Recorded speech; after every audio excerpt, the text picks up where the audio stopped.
The Federal Communications Commission has determined the following content to be emotionally harmful. Funny things that you think's funny aren't funny. Give me cocks all the time. I want cocks all over me. The Alan Cox Show kicks ass, man.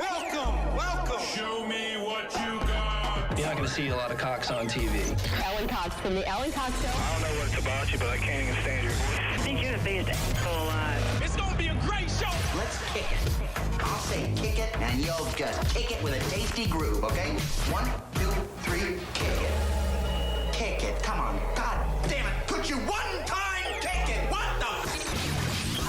Alan Cox. Here we go. He'll ad-lib. He'll be fine. It's the Alan Cox Show on 100.7 WMMS.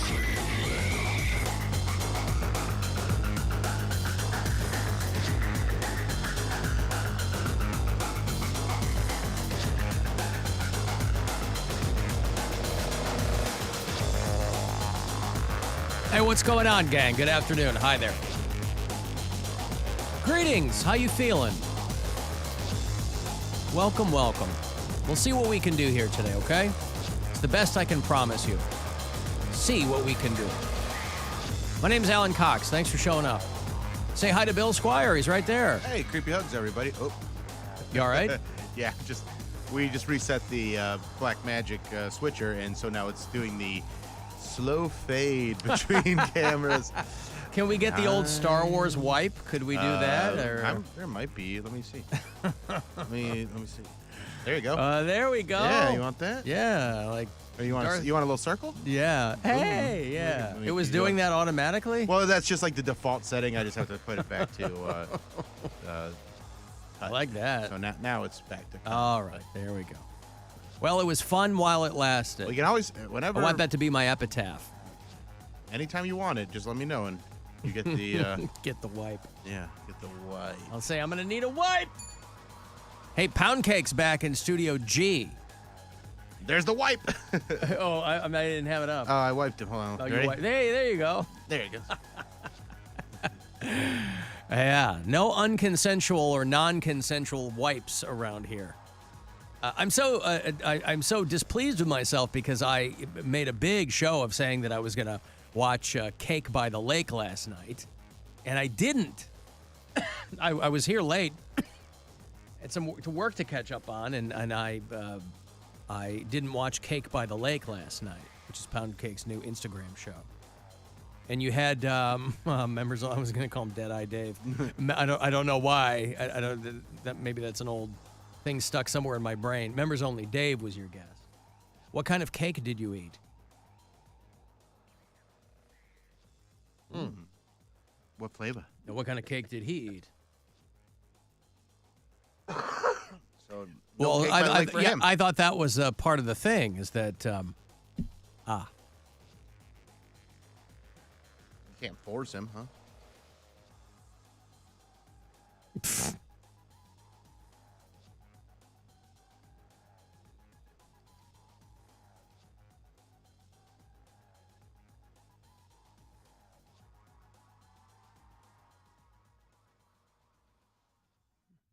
Oh boy, and they're right next door. Yeah, Colossal Cupcakes to us here. All right. So you're not getting like tiny little cakes from Heinen's or something. You're getting just cupcakes. And...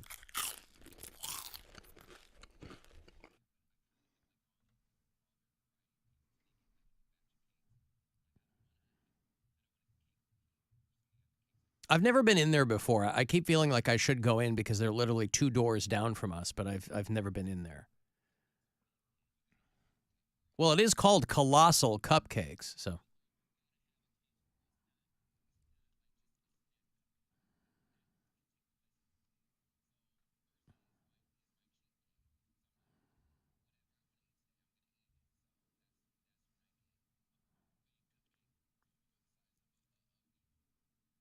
Gotcha. Okay. Yeah. Well, I guess I'll have to go in there. I mean, one of the guys out here in the pit brought in a giant box of cookies one day, but I'm like, I'm not going to eat a cookie at 8:30 in the morning. So, but yeah, I've been in there. Well, you still can. It's just, you've got to figure out. Oh, it'd make your stomach hurt. I see.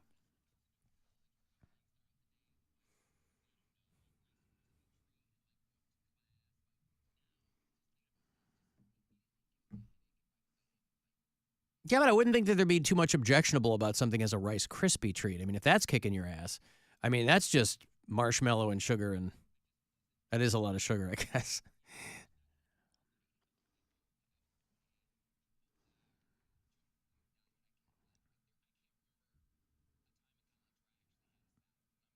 Well, you can do that when you're 19 years old, too, if you want to, right? Ah, all right. This morning I was running late. We've talked about this before, these giant pickup trucks that park here in our parking garage. And I was running late this morning. Usually I'm here around 8:40, and today I was in here at 8:50. And I saw somebody back out, and the only way they could get out, okay, picture there are two, on the same ramp, there are two giant pickup trucks with their beds like sticking way out in the lane, right? They're on opposite sides of the ramp, and this person was trying to get out and they were pulling their car out, and they really had to Tetris it just to get it between the backs of these two trucks, and they missed it. They shorted it. And so as I'm like walking, I hear this, you know that noise Pound Cake makes? What's your one sound effect? Well, that sounds like you're sipping seductively, but the car just goes, I was like, oh, that's not, and then they do that slam on the brake thing. Yeah. And I'm like, I'm going to stand here and watch this for a second because this could be awesome. I don't think it's anybody we work with. I don't know who it is. Obviously, there's a lot of people who park in that garage. But, oh, man, they could not have been pleased once they finally extricated themselves from that situation. But again, you know, in a situation like that, and where these giant pickup trucks are parked literally across from each other, it's like if you're in the unenviable position of having to get through them, it ain't easy. And this guy or woman, I didn't see who was driving. It was like a black Nissan or something. So they would have been really screwed had they had a big car. But it was like, there's so little space that even this car could barely get out. And so I imagine that's probably a fantastic start to their weekend. Now, the way that we start our weekends around here, Pound Cake, have you ever heard of this? It's called the Bill Squire Friday Get Down.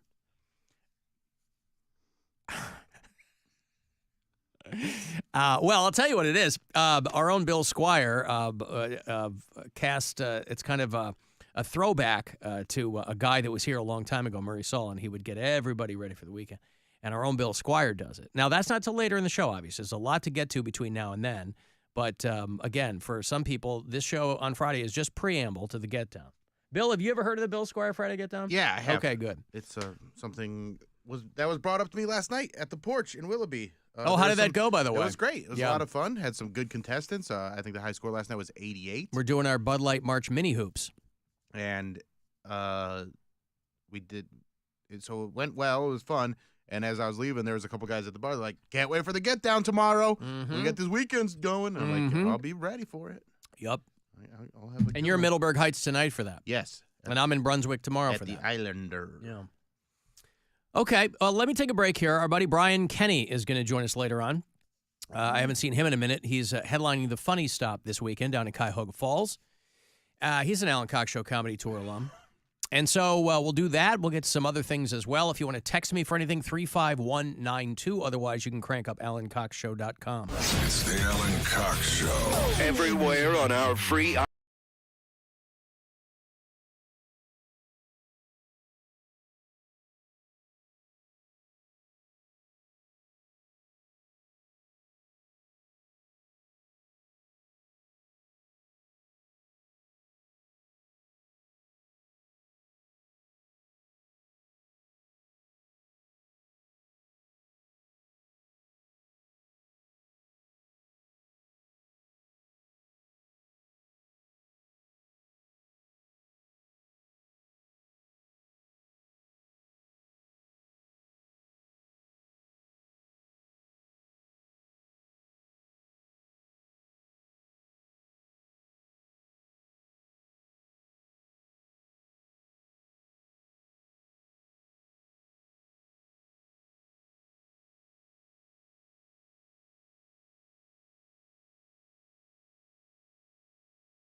I got a guitar.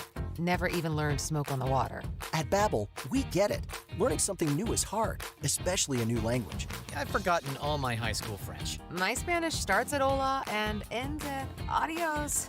Make it easy on yourself. Get Babbel, the language learning app built by 200-plus language experts to teach you real-world conversations for any situation. With research-proven lessons, addictive games, immersive podcasts, and live online classes with real teachers. Sounds like fun. It's fun and fast. Babbel's bite-sized lessons take 10 minutes a day. You can start having real conversations in as little as 3 weeks. 3 weeks? Hola, Espanol. Ready to learn a new language? It starts here. Now try Babbel free when you text radio to 64,000. To try Babbel free, text radio to 64,000. Text radio to 64,000. Auto show savings are here at Ken Ganley, Ohio's #1 Kia dealer.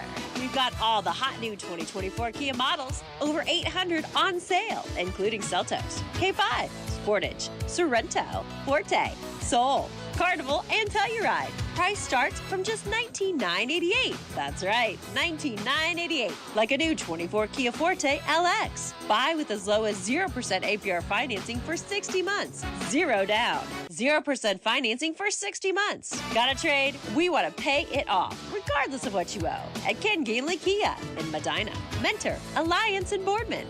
Or online at KenGanleyKia.com.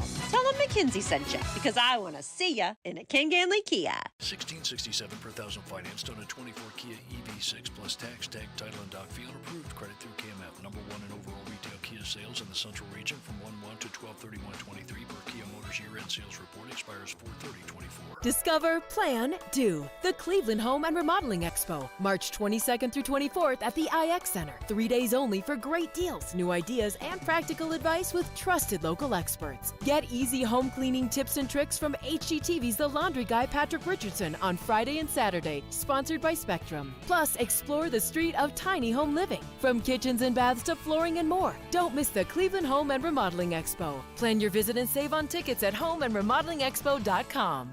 Hey, McKinsey here. If you've been looking for a car, truck, or SUV that's in stock and ready for immediate delivery, you'll find it today at Ken Ganley, Ohio's #1 automotive retailer. With 23 brands, 50 locations, and over 6,000 new and used vehicles in stock, you're sure to find the perfect vehicle at the perfect price. For the location nearest you, visit KenGanleyAuto.com. Ken Ganley, we drive Ohio. Cards issued by Sutton Bank and Celtic Bank, members, FDIC. Terms and conditions apply. Are you the decision maker in your company? Consider this. For the first time in decades, there's a better option for a corporate card and spend management platform. Meet Ramp, the only corporate card and spend management system designed to help you spend less money so you can make more. Most corporate credit cards offer points as incentives, but those points amount to less than their worth in real cash value. Ramp's corporate cards offer you cash back, real money in your pocket. Plus, you control who spends what with each vendor. And Ramp's software collects and verifies receipts automatically, which means you'll stop wasteful spending and close your books in hours instead of days. Businesses that use Ramp add up to 5% to their bottom line the first year. If you're a decision maker, adding Ramp could be one of the best decisions you've ever made. And now get $250 when you join Ramp. Just go to ramp.com/radio. Ramp.com/radio. ramp.com/radio. Some people just know there's a better way to do things, like bundling your home and auto insurance with Allstate, or hiring someone to move your piano instead of doing it yourself. So, do things the better way. Bundle home and auto and save up to 25% with Allstate. Bundled savings vary by state and are not available in every state. Saving up to 25% is the countrywide average of the maximum available savings off the home policy. Allstate Vehicle and Property Insurance Company and affiliates, Northbrook, Illinois. All rise. In a Massachusetts courtroom, the judge concluded that the defendant shredded evidence in the case. The defendant, Bernie Marino, who was sued for stealing his employees' pay. So before the trial, Marino shredded the evidence against him. Shadiness is a pattern with Marino, who quietly supported amnesty for millions of illegals, but now pretends otherwise. You can tell a lot about someone's character by what he does when no one's watching. Bernie Marino flunks that test. And Secretary of State Frank LaRose is no better. LaRose quietly spent your tax dollars to benefit himself politically. and LaRose changed Ohio's ballot language to affect the election results. It was a breach of public trust. Bernie Marino and Frank LaRose, if they're this sneaky and corrupt in Ohio, just imagine if they go to Washington. Buckeye Leadership Fund paid for and is responsible for the content of this advertising. Not authorized by any candidate or candidates committee. BuckeyesLead.org. Start clean with Clorox, because Clorox delivers a powerful clean every time. Because messes happen. Because the charcoal mask. Great, because why would I put that on my face when I could drop it in my sink? This is what I get for multitasking. Ugh, why is charcoal so sticky? Hello? Hey, Janice. I am so sorry. I thought I was on mute. No, we don't need to reschedule. I'll just stay off camera. Ooh, yeah, that happens. So start clean with Clorox.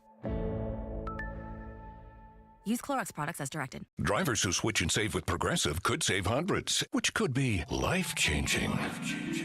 I mean, you could put that money towards concert tickets for your daughter to see that singer who sings about painful breakups. And one song will inspire your little beauty to break up with that beast she's dating, Brian. Instead, she'll date someone who's nice and worthy of her love, not someone who addresses you and your spouse as bro.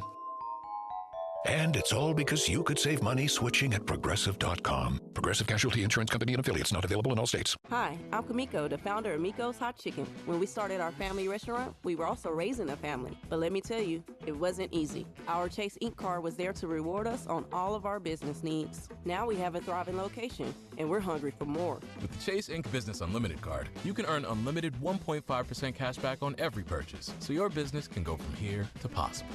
Chase for Business. Make more with yours. Real business owners compensated for their participation. Cards issued by J.P. Morgan Chase Bank and a member FDIC. Subject to credit approval. Terms apply. The Planet Fitness Black Card is packed with perks, not like other gyms. Hi, can I bring a friend to work out? Oh, is my membership good at other locations? Okay. But at Planet Fitness, the PF Black Card gets you tons of perks. Bring a friend for free anytime. Access to any of our 2,500 plus locations. And more. Join for just $1 down, $24.99 a month. Cancel anytime. Deal ends March 15th. Planet Fitness is the preferred gym of the Cleveland Cavaliers. See Home Club for details.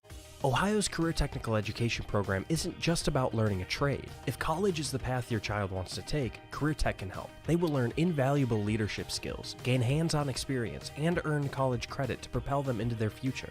So whether they want to jump straight into the workforce or move on to higher education, Ohio's Career Technical Education program will help them every step of the way. Visit education.ohio.gov/careertech to find out how you and your child can shape your future your way. Traffic. From the Elk and Elk Traffic Center, if you were injured because of medical malpractice, call 1-800-ELK, Ohio. A crash St. Clair at East 13th Street. You have an accident closing down Mayfield Road between Rockhaven and Butternut and Chesterland. And a fallen utility pole in Concord Ravenna Road between Old Stone Court and Jamie Drive. I'm Mike Ross in the Traffic Center. This report is sponsored by COSI, Center of Science and Industry. Transport yourself back in time and explore the fascinating and harrowing story of Titanic's maiden voyage. Don't miss Titanic, the Artifact Exhibition, now open at COSI, featuring over 200 authentic artifacts, room recreations, and more. Tickets on sale now. Book your voyage at COSI.org. Self-described hillbilly detective Todd Matthews spent years reuniting the lost dead with their families until one of them called him alive and well.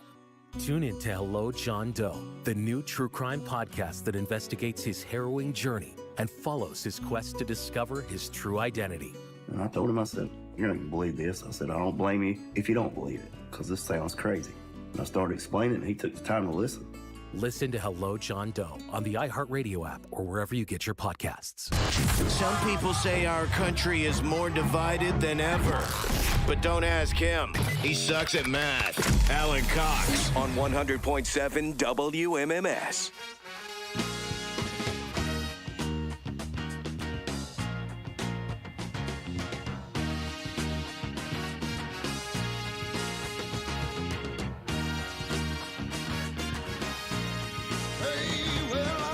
Stranger in the black sedan, won't you hop inside my car? I got pictures, got candy, I'm a lovable man, and I can take you to the nearest star. I'm your vehicle, baby. It's a band called the Ides of March. Today is March 15th.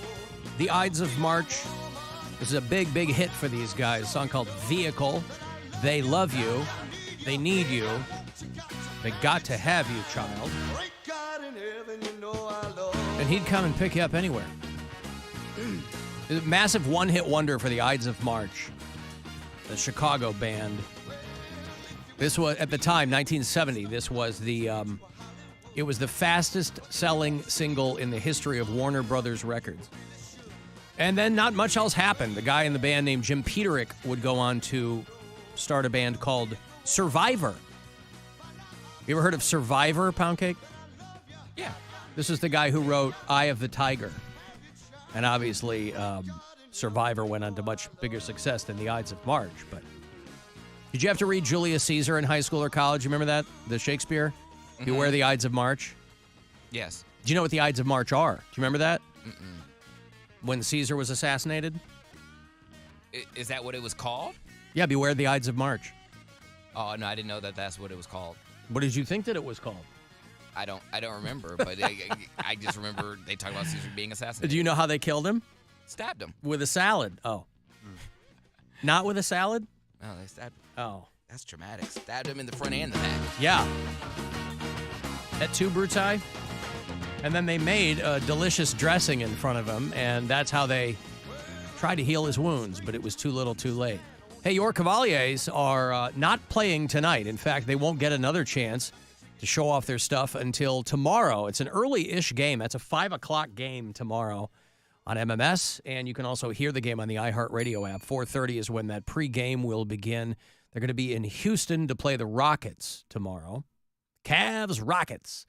And then they'll be in Indianapolis on Monday to play the Pacers. And then they will come back home to play somebody on Monday, I think. They'll be back to play the Hornets. So Miami on Sunday, back here at the Romo Fijo on Monday night against Charlotte Hornets.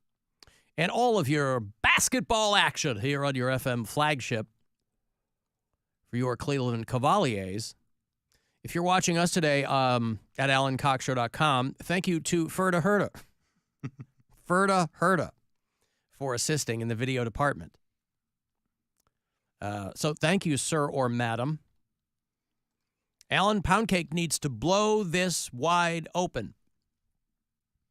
We were talking about the Jersey Shore yesterday, just as an aside, because I had seen Bill, one of you guys said you were watching Floribama Shore. Pound Cake, I guess you were watching that. Yeah. And I mentioned that I had seen those Jersey Shore family reunion promos, and it just kind of looked depressing because they're all grown up, they're all parents, but they're kind of expected to act the way that they did back in the day. And this person texted me and said, Pound Cake has to blow the story wide open, that nobody on the Jersey Shore is actually Italian. I don't think that's true. Vinny's Italian. Snooki is not Italian, but she was adopted. She is Chilean. Well, I like where this person went, though. Any self-respecting Italian would never let their son or daughter represent their heritage the way that they did. Ah, yes. One thing you can count on the descendants of Italian immigrants is that they always conduct themselves in a manner that is best representative of their heritage. I was going to say mob wives? Maybe their granddad or grandma, but this person says they're all Puerto Rican. Well, that's not the case either. I think that none of them are Puerto Rican. Well, first of all, I don't know, why does it matter if the people on Jersey Shore aren't Italian? Because what does that have to do it with was anything? an Italian thing. It was. It was? Yeah, like your Guido was referred to as an Italian. They would have Sunday dinner, which is also an Italian tradition. They had the Italian I think flag a lot of everywhere. families have Sunday dinner. But it was the fact that the Jersey Shore was I've never been to the Jersey Shore, but the way the narrative They were that's playing what into Italian hey, New Jersey, we got Sunday sauce on the stove. Is that what they were leaning into? It was that's where Italian families go to vacation. I guess I never really thought about it. Coming from Long Island or New York, and that was like, but they don't have like vacation spots on Long Island. That's like, well, that's what they do. People. I mean, when we were on the Jersey Shore summer before last, and we went to the Jersey Shore house, and I didn't know that that's where it was. I told you that. I know you did, but we were. You don't listen to me. No. We were hammered that day, and so I didn't realize where exactly we were, and I was like, "Oh, look at this giant gift shop with all Jersey Shore stuff." And Gwen's like, "Yeah, this is the house." I'm like, "Oh, okay." Was it a big was it packed in there? I mean, there were people in there. Yeah, it wasn't dead. But there were. It's just genius marketing. Like after all these years, they got a show that will transcend decades. People will still be going to that house maybe 10, 20 years from now because of that stupid show. Well, I didn't see a line for tours. I mean, they give tours of the upstairs where they lived. I didn't see anybody lined up for that. It's just people kind of maybe seasonal bumping into racks of stuff, The meatball. Yeah, we got a fridge magnet because we found one with our daughter's name on it. And so it's got Snooki on it. And obviously she's not going to know what that is, but it made me laugh.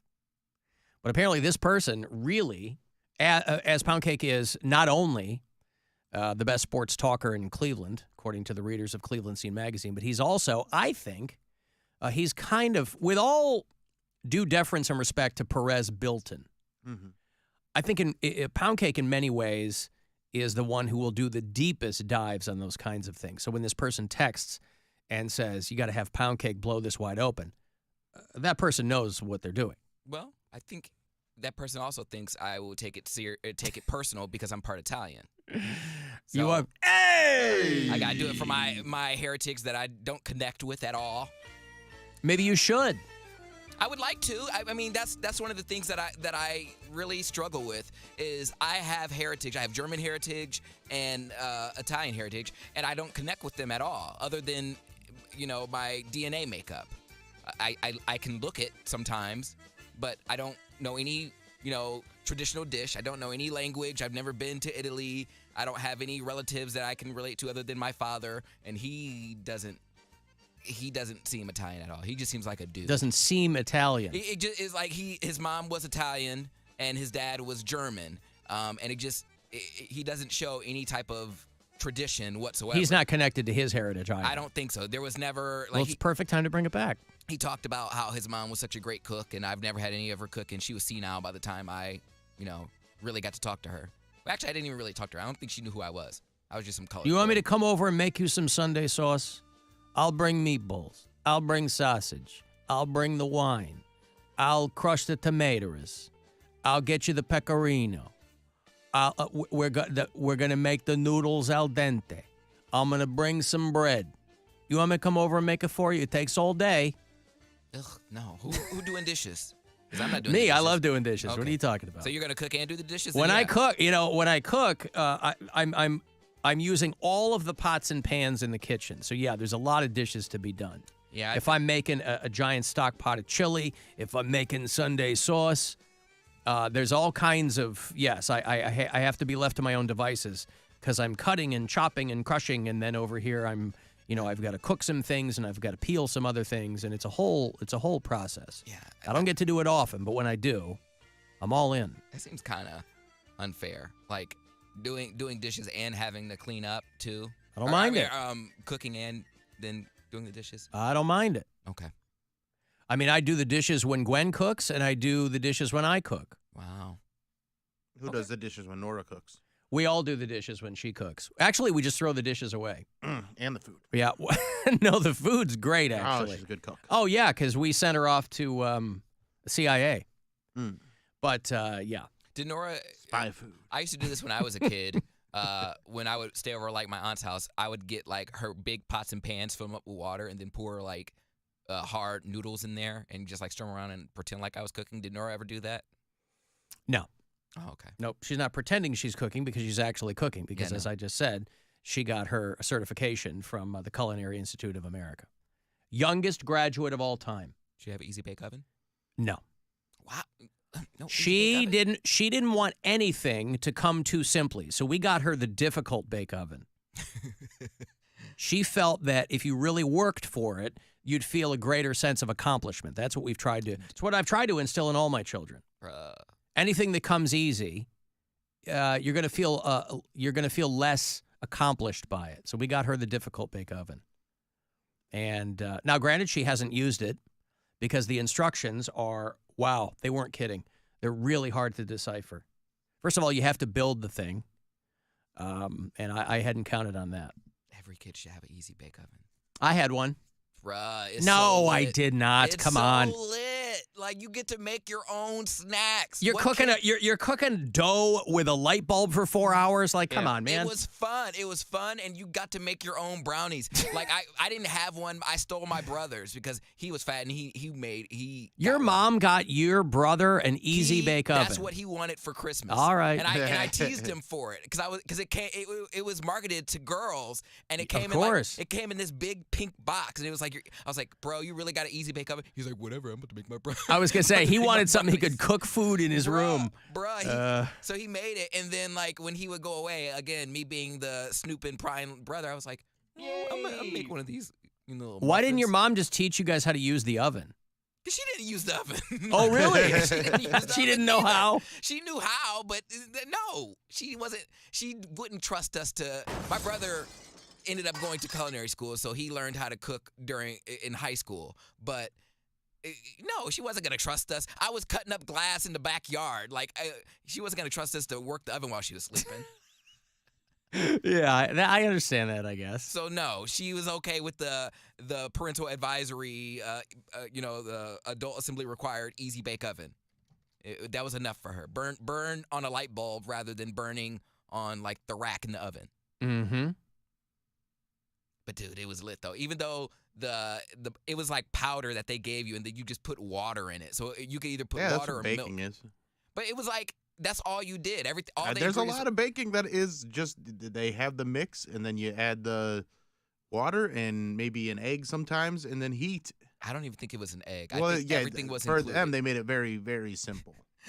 But those brownies were always terrible. It was awful, but it was just so cool. I was like, I can eat this, and then it just like was like this paste around my mouth. What was the remember the creepy crawlers that you could make? Do you remember those? Yeah, I do remember those. I didn't have one of those. My neighbor had one of those. You could make basically gummy worms and stuff like that. Yeah, that was too messy. You could that. They had one version that was just making like little rubber ones, but then they're like, oh, you can make these food and give you sugar and gelatin, and you can make them. Easy bake oven, man. That was a childhood dream.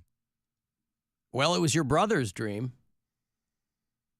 and he got to live it, and you got to live vicariously through him. Well, yeah, I didn't ask. I would just make his stuff. I know. Alan, the Culinary Institute of North Texas is more prestigious than CIA. That is true, but we were thinking of sending her there, but then when I saw the sweatshirts, I was like, absolutely not. Plus, I didn't want her to be so far away. I would have missed her, and she's only 8. What was wrong with the sweatshirts? Ugly color scheme? Bill, see me after the show, will you? And ugly colors, yes. Front was pink, back is brown. Come on, man. Pink and brown. Yeah, you're walking around like Easter candy. Alan, I'm a native East Sider. I grew up in Paynesville, but spent a lot of time in Willoughby for school and work. It's awesome to see all the love for the East Side, specifically Willoughby, when you guys go out there. They work really hard to make it a decent place to live and visit. Although I've lived in Lakewood for a few years now, I believe that the West Side is better. Just cut Parma out and swap it with Beechwood. The curmudgeonness of Parma doesn't gel well with the rest of the West Side. My hot take. I think of Parma as like its own thing.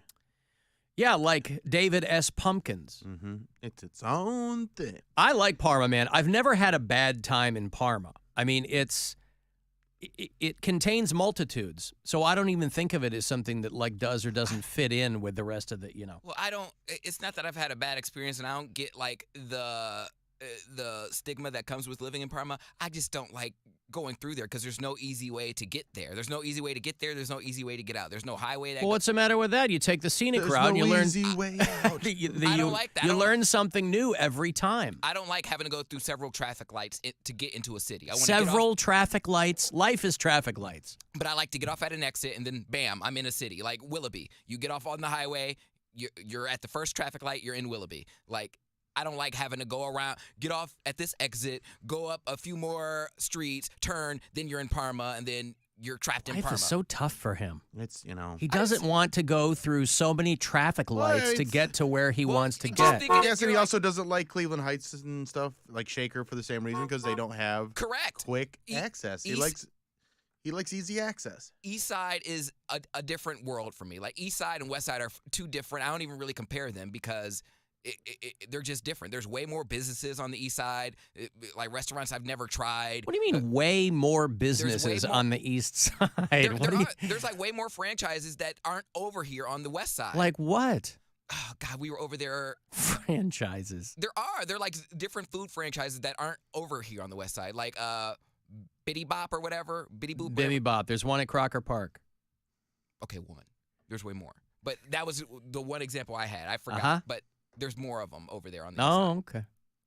Well, I believe you. I just, as a West Sider, just I don't get over. I mean, when I went to Willoughby on Saturday night, that was the first time I've been over there in a long time. That's why I was excited to get back over there, because I hadn't been in a minute. But, okay, there you go. That's that guy's hot take. Mike in Parma wants to make sure that you stay off his lawn. Living up to the curmudgeon status. 480 goes right into Parma. What the hell is Pound Cake talking about? I don't know what he's talking about. I'm just playing along and smiling and nodding. Yeah, but if you don't want to get on 480, Pound Cake's going to find a reason to complain about it. Listen, that's fine. I don't mind Parma. It's his car. It's his. He can go wherever he wants. I just don't ever have a problem with taking the scenic route. You know, like if I'm driving somewhere, and this happened last time because I was so enthralled in what I was listening to in the car that I missed my exit. And I thought, okay, I'll take the next exit, and then I'll find my way around to where I need to be. And that way, you take a little bit more of a scenic route, something that you had never seen before, perhaps. But there's like 5 or 6 highway exits into Parma off of 480, I think. Mm-hmm. And I don't think of Parma as west side. That's like south, right? That's down, whatever. That's why I say it's like its own thing. Like when people say west side, I think they think of like Ohio City, Tremont.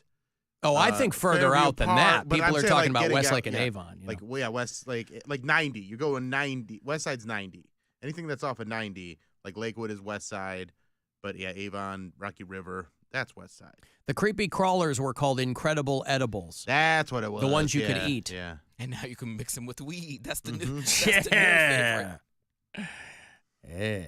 Kids, don't let your parents know you can put THC in these now. Yeah. Don't tell your parents. Jesus, did you see Cara Delevingne's house? Oh. Burned to the ground. We were just talking about Cara Delevingne. If you see, if you know who she is, she's a model. She's an actress. She's been in a bunch of things. They keep kind of trying to make her a big deal in movies and TV, but it's kind of not there yet. But the other day when we were talking about relevant lesbians, her name came up. And she has this massive house in the Hollywood Hills, and it burned to the ground. A fire started at like 3 a.m. She's in England. She's working doing something else. They called out 13 engines, 94 firefighters, 4 ambulances sent to the property before they got it under control. The thing is down to like embers, and it's a massive house. That's crazy. Imagine you get a call overseas, right? Time difference, who knows what you're doing. Hey, your house is on fire. It was built in 1941 for the family that founded the Vons supermarket chain out there. And she bought it some years ago. It was in Architectural Digest, like an amazing house, big house. I'm surprised as much of it burned as it did. You wouldn't think that whole thing would, and you're up there in the hills, and one of her neighbors got to be crapping their pants too. But imagine you get the call overseas. Yeah, your house burned to the ground.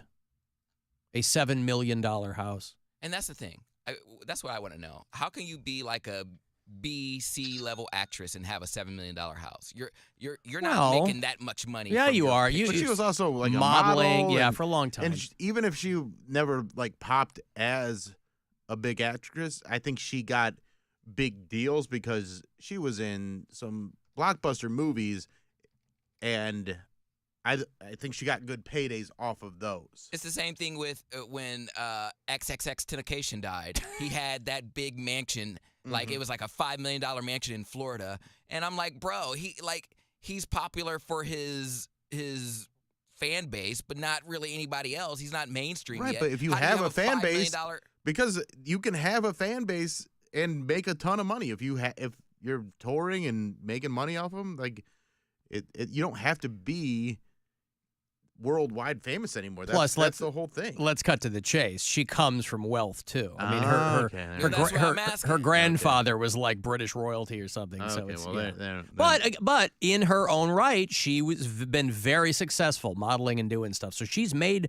money, but she does come from money too. I mean, two things can be true. I was gonna say, but like modeling, and again, I don't know that too awful much about modeling, but the 1% of the 1% is making the $1 million photo shoots and getting the $1 million. She's in there.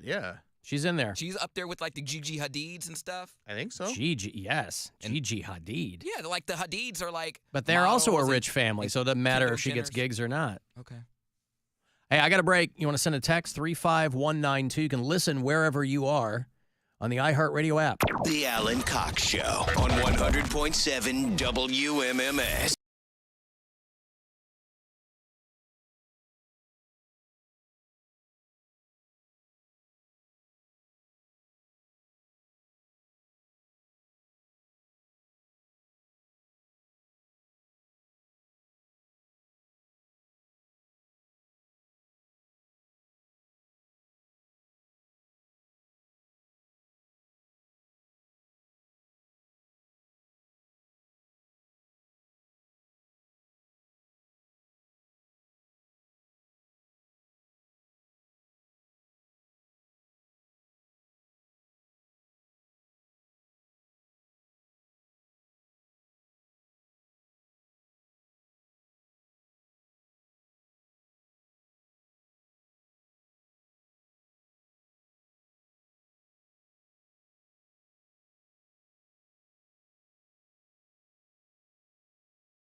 Not authorized by any candidate or candidates committee. BuckeyesLead.org. Portions of the following program were pre-recorded. This is The Buzzard. From the Bath Authority Studios. 100.7 WMMS, Cleveland. Call the Alan Cox Show. Eat that, you piece of crap. 216-578-1007 or 1-800-348-1007. 35192 and send me a text. These guys are coming to play for you, Lamb of God. They're doing that show out at Jacobs Pavilion on August the 9th with Mastodon. I think we got tickets for you to win if you go to WMMS.com. We do a metal show here on The Buzzard. We are actually presenting that show. It's called 2 Hours to Midnight. It's tomorrow night. Every Saturday night, we do nothing but metal for 2 hours. It's me, along with Corey Roddick and Pat Butler. And between the three of us, boy, do we put on a hootenanny. And so tomorrow night, 10 o'clock, join us. Play local stuff, play brand new stuff, play classics. So maybe some Lamb of God, maybe some Mastodon tomorrow night, whatever else we can throw in. And then Sunday morning, in my quest to have my voice on this radio station every day of the week, Sunday morning, Bill and Pound Cake host The Week in Cox. That's more of a collective effort, though. That is 2 hours of the best stuff from the week. You know, all condensed from 8 to 10 a.m. on Sunday mornings.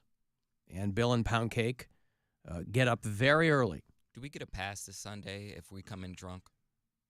Are you going to be drunk at 8 a.m.? It's St. Patrick's Day. Nevertheless, are you going to be drunk at 8 a.m.? Possibly. Then, yeah, you get. Hey, listen, whatever you want to do with it, you do with it. I hand you the segments, and then you guys do whatever you want to with them. So if you find yourself drunk at 8 a.m. That is not uncommon for St. Patrick's Day. But is that uncommon for you? I mean, you're somebody who, if you had your druthers, wouldn't even get up until noon. Yes, but if So it seems unlikely you'd be drunk at 8 a.m. Yeah, but if a hoe's offering me a free drink, then I'm up at 8 a.m. Oh, if somebody goes, hey, Just come for a meet free us. drink? Free drinks. If a hoe Drinks. is offering him a free drink, Yeah. Bill. Plural. A hoe. They're like, listen, I would buy you a free drink, but you got to be up at this time. Otherwise, you can't do it. I'm like, guess I'm getting up at 6. You're not doing the 5K? No. I don't know. I barely did the 5K when I did the 5K. Oh, okay. That is true. Bill, I don't know what you were trying to prove back then, but you're like, I'm actually gonna run. I'm like, you good, go ahead, run. It was just me and Douchey back there. Yeah. I'm like, wow, they're really taking this seriously. Well, yeah. I had Alan did it in like 8 minutes. He was getting on, I didn't even count him. Alan's sprinting. He wasn't even with us. I was just like, so Douchey, how's the love life? She's like, how's yours? I'm like, how's yours? Yeah. Nothing. It's a good time. We were power walking. We were those old queens in the I just mall. wanted a drink, so I just was Old like, all right, let's queen. get over with. I want to go get a drink. Yeah. Well, we're still doing it. It's fun. I wish we were doing something for St. Pat's, but we're not, because the leap year jammed us up. And You want to come hang out at Old 86? normally, well, I think Polk's doing something, Yeah, so we Polk's may usually kind of does, poke yeah. our head in there first. Oh, yeah, you got and- the Sons of Stepdads of Galway. At the Winchester with Twos and Polk and Yeah. Joe Briggs and all those guys. I'd like to That's a make fun it to show. that, but we usually do make it to the Polk thing first. But what's going on at Old 86? On Sunday? On Sunday, they just open at noon, and we're going to be selling some shirts for the podcast rebrand. So taking advantage of Pants being a graphic designer. So to turn it back to Pound Cake, if they're opening at noon, that means that a hoe could not buy him drinks there at 8 a.m. No, they could not. Gotcha. But he could show up there after a hoe buys him some 88. You're going to have to find another hoe Yeah. to get you some drinks, Pound Cake. Ain't yo ho no mo. Mm-hmm. Did you guys watch Squid Game when it was on? Yeah. Okay. I enjoyed Squid Game. I And then bailed. It didn't I interest liked Squid Game, and then I really liked the reality show version. I was gonna say I didn't like know that which a one you were lot. talking The about. competition show was great, but I bailed out of Squid Game because I just thought it was really boring. But for people who are familiar with Squid Game, spoiler alert, wasn't it that the old guy was like the guy? Is that Yeah. how that culminates, right? Yeah, like he was in the game, and then they find out that he was actually the one There you go. orchestrating everything. Well, the actor's name is Oh Young-soo. He was the old guy in Squid Game, and he's going to prison. Oh. Because he was convicted of sexual misconduct. Now, if you know what this guy looks like, he looks really creepy. He looks like a creepy old dude. And so, judging a book by its cover, and again, I don't know anything else the guy has done. Maybe he's a very accomplished actor there in Korea or something, but I only know him from Squid Game. But he was convicted of sexual misconduct, hugging and kissing a woman on the cheek. This is how they do in Korea. And this is South Korea, I assume. Yeah. And that he hugged and kissed a woman on the cheek against her wishes. Hugging, kissing, squeezing. Yeah. It didn't like it at all. Her boss hugged her and squeezed her breasts, which felt sexual in nature, not like a greeting. Right. I love breasts. I don't know. Boy, I do too. They're great. I don't know if this Korean woman put Lindy Korn on retainer.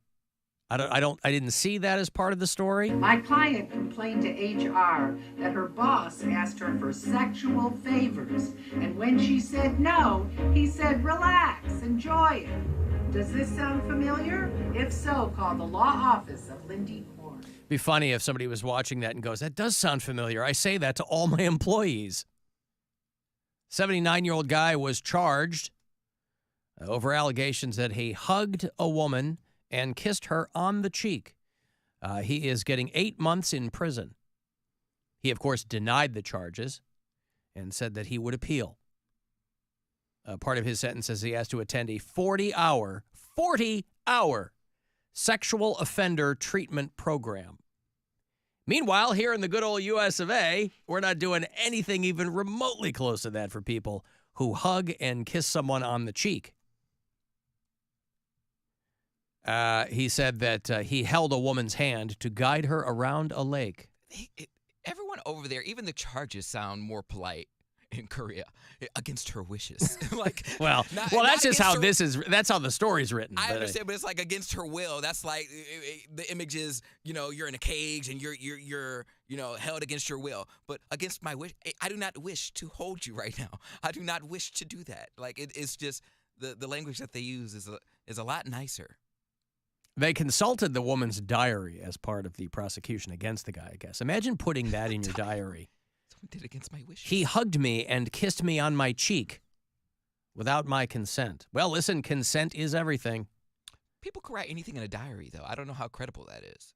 Well, maybe they do things differently over in Korea. They clearly do, because this guy's getting 8 months for a hug and a kiss on the cheek. But nevertheless, that's why, you got to be, anywhere you are, you got to be really, really careful. Really careful. And you'll hear people go, "You can't even do anything anymore." But just, you don't have to, why you have to be touching people that you barely know? Just don't touch people you barely know. Just don't touch them. You see those photos of people taking pictures of Keanu Reeves, and his hands are like hovering over their shoulders. Mm-hmm. He's like, "Yeah, you want a picture with me? Cool. I'm not touching anybody. I'm not putting my arms around your waist." Talking about female fans. I'm not putting my arms on your shoulders.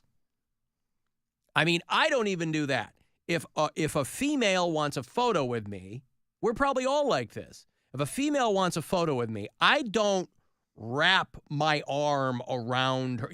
I either kind of... I go like over her shoulders. Yeah, a little bit. I might hold my arm behind her back so that it looks normal in the photo. I don't want it, When they want a picture, I don't want anybody to look weird, but I'm not, back in the day, boy... There were people taking photos with people in this business, and they'd be like, finger in the coin slot right. while they were doing. I was like, bro, that's what got that dude in trouble with Taylor Swift. Yeah. At DJ out in Denver. It torpedoed his entire career. And that was not even when she was at the peak of her powers. Right. That was like 8 years ago. Imagine if he'd done that now, they would have chopped his friggin' hand off like he was in the Taliban. They would have thrown him off a building. So this guy in Korea there that everybody over here, I bet, only knows from Squid Game, he has been an actor for more than 50 years in Korea. He's played King Lear. I'm not going to make the joke. I'm not going to make the joke. Yeah. But he's very accomplished over there in Korea. But the old guy from Squid Game, convicted of sexual misconduct. Over here, you read something like that, and it's usually something really egregious. At least it's something that involves penetration of some kind. Or like either digital groping, or groping. You know, but this a kiss on the cheek. They take it serious. Mm-hmm. Richard Dawson would have been put to death. I know, right? That's another thing, too. Back in the day, he was kissing all the women, and it was a different time. Alan, who scores those Lindy Corn commercials? They're so intense. I guess I didn't pay that close attention to the music.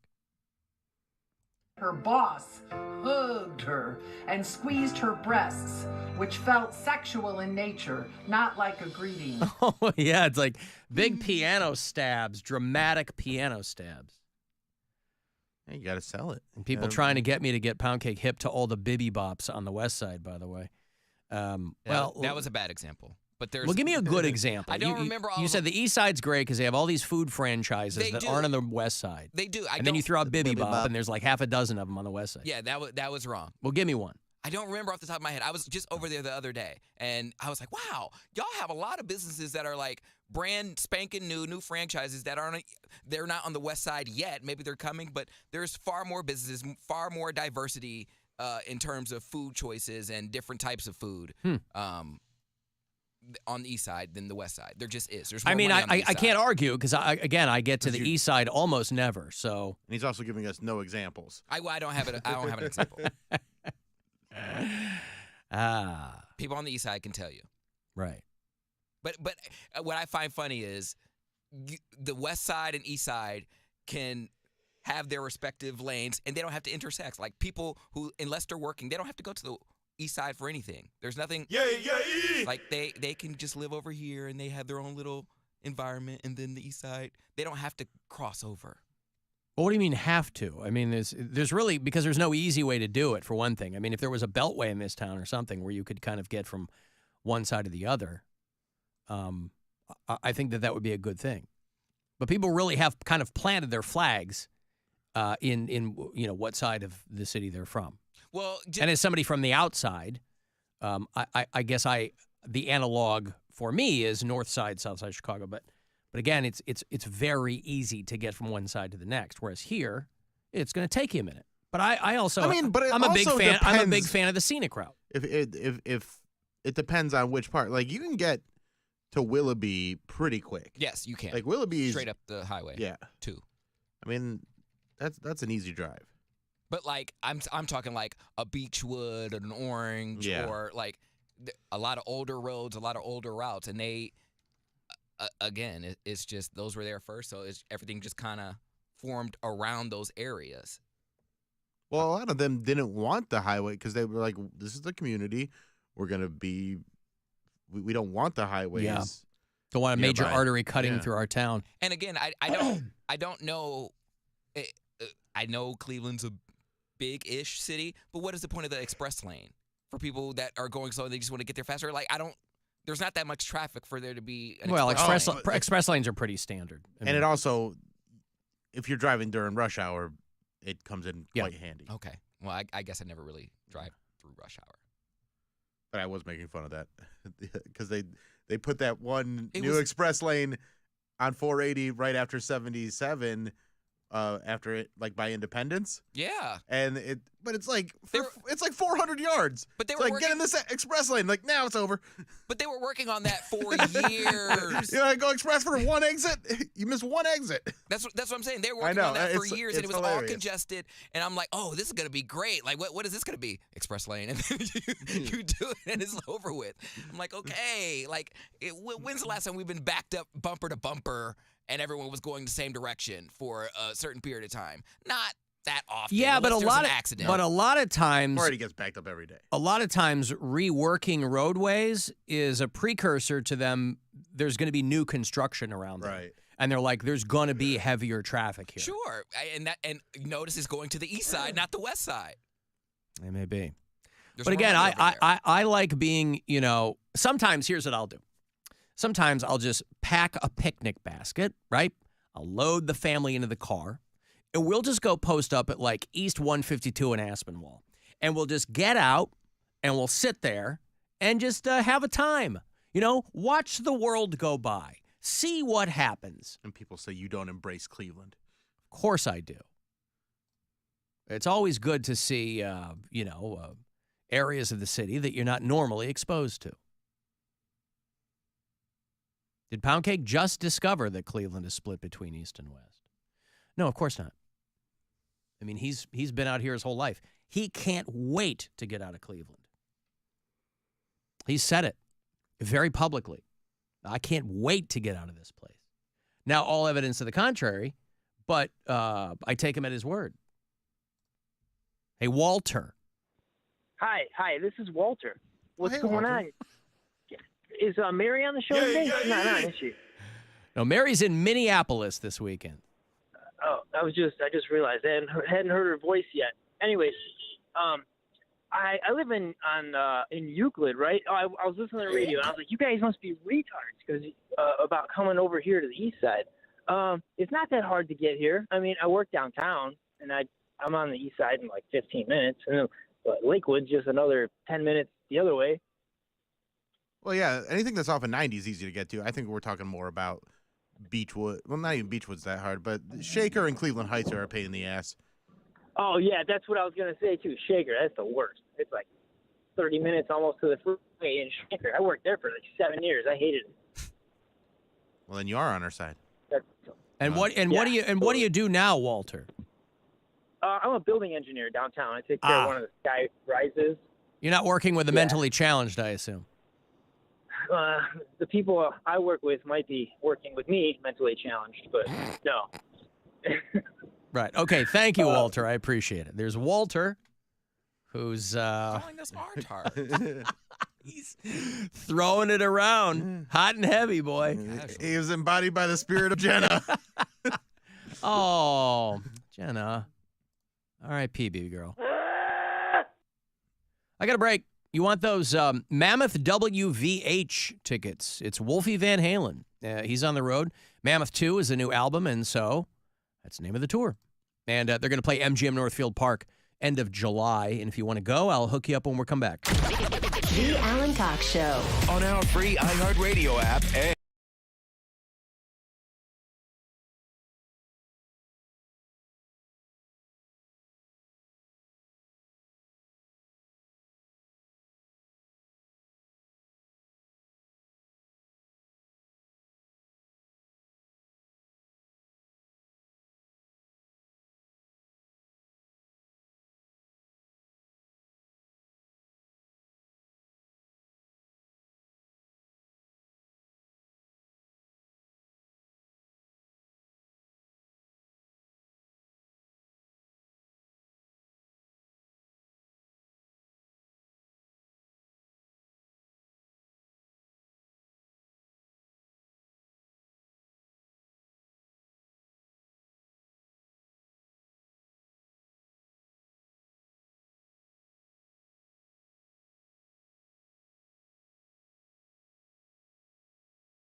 Floyd, the police, and so many more. Just open the free iHeartRadio app, search Vinyl Experience, and listen now. iHeartRadio. Free never sounded so good. Time to give stuff away. All right, I got one more pair of tickets for you to check out Mammoth WVH. Wolfgang Van Halen and his band on the Mammoth 2 tour. They did a whole bunch of very successful spring dates, and this summer they're coming to Cleveland. Wednesday, July the 24th. They're going to play MGM Northfield Park. I'm not sure who the support is on this run, but they had a lot of good bands opening for them in the spring, or the winter, rather. Ticketmaster.com for all the details. Wednesday, July 24th, MGM Northfield Park. 2 tickets for you. Caller 10 for Mammoth WVH. Good luck. 216-578-1007 or 800-348-1007. Studies show that listening to classical music can temporarily raise your IQ. I feel pretty smart. If you're looking for the opposite effect, just stay tuned. The Alan Cox Show. On 100.7 WMMS.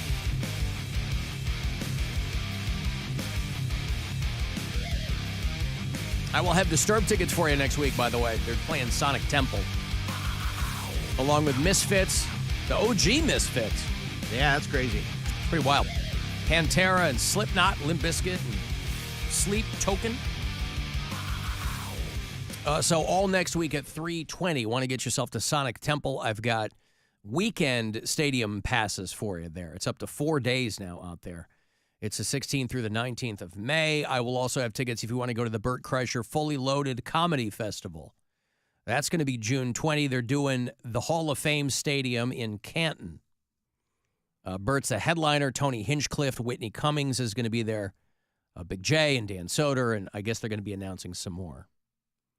I will have 311 tickets for you all next week at 4:20. You guys should tag those posts and ask for Mary and I to be on that show. On the Kreischer Show. Yeah, that'd be fun. I'd like to do that. All right, well, hit them up. Go, hey, Bert. We're right up the road.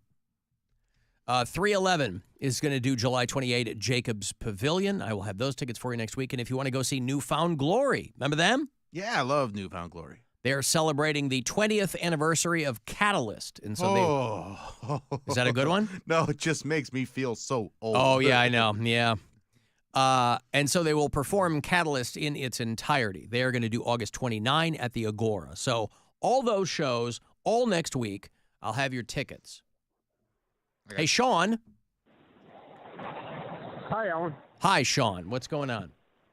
Hey, yeah, they did propose putting a freeway through Cleveland and Shaker Heights, but they have the natural lakes and marshlands there, and I guess both cities voted it down, and this was a long time ago, and I'm kind of glad they did it, although it is a pain in the neck, because I'm like a long-time Cleveland Heights native resident or whatever. I live in Euclid now, but whatever.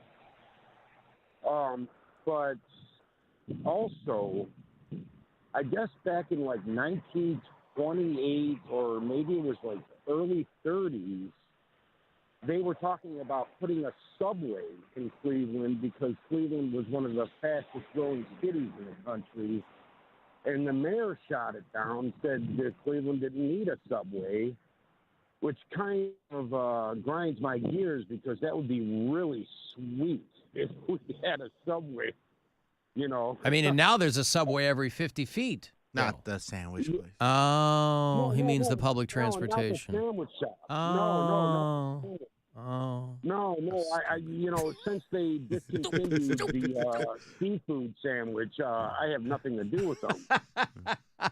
Right. No, but yeah, that's the truth. They didn't want to build a freeway through the natural. The lakes and stuff like that, because it is really pretty and it's really nice. Well, okay, thank you, Sean. I appreciate the call, pal. There's Sean, and it really is. That's why every city is kind of different because the way that a city is divided up or the way that the highways are put, it is very contingent on kind of what the natural landscape is too. So if you have a place that has a lot of parks, you're going to have a city that's not going to have as many easy ways to get around. Whereas some other cities, they don't give a crap what you do, and they're paving everything over. I mean, that's what you get with Houston. Houston, Texas. Houston, Texas is an example of a no zoning laws, so they're just like, do whatever you want. That's Put up right. some roads. Church next to a strip club, next to a park, they don't care. Don't worry about the drainage. Just build it. It floods everywhere because. But it's like somebody was texting the break too. Every couple of years, they propose an IKEA in Cleveland, and that's not going to happen because you can go 2 hours in either direction and go to Detroit or Pittsburgh IKEA. But there's one in Columbus now too, right? Yeah. But I think it's actually closer to go to Pittsburgh or Detroit than Columbus, isn't it? No, I think Columbus is close. Oh, is it really? I mean, I thought Columbus was like 3-4 hours away from Columbus here. is like 2 hours. Oh, it is. Well, then there you go. You can go east, west, or south and get to an IKEA in 2 hours. Straight down 71. Yeah, that doesn't bode well for putting one here. Passed over again. Alan, I'm delivering in Canton, and the navigation said turn left on Everhard Road, and I immediately heard you going, yeah! Mm-hmm. See, that's what I like. Just little dumb things that we all inject into this program that then work their way, get out of this room, and become part of your brain. Into people's lives. Uh-huh. Mm-hmm. Is it possible that all those grunting messages Jenna left was communicating from beyond the grave pre-mortem? I mean, have you listened to any of them backwards? Yeah. Oh, maybe. I have not done that. No, we did it with Rick, and it terrified me. We listened to Rick's messages backwards after he died, and I was terrified. So I didn't do that with Jenna.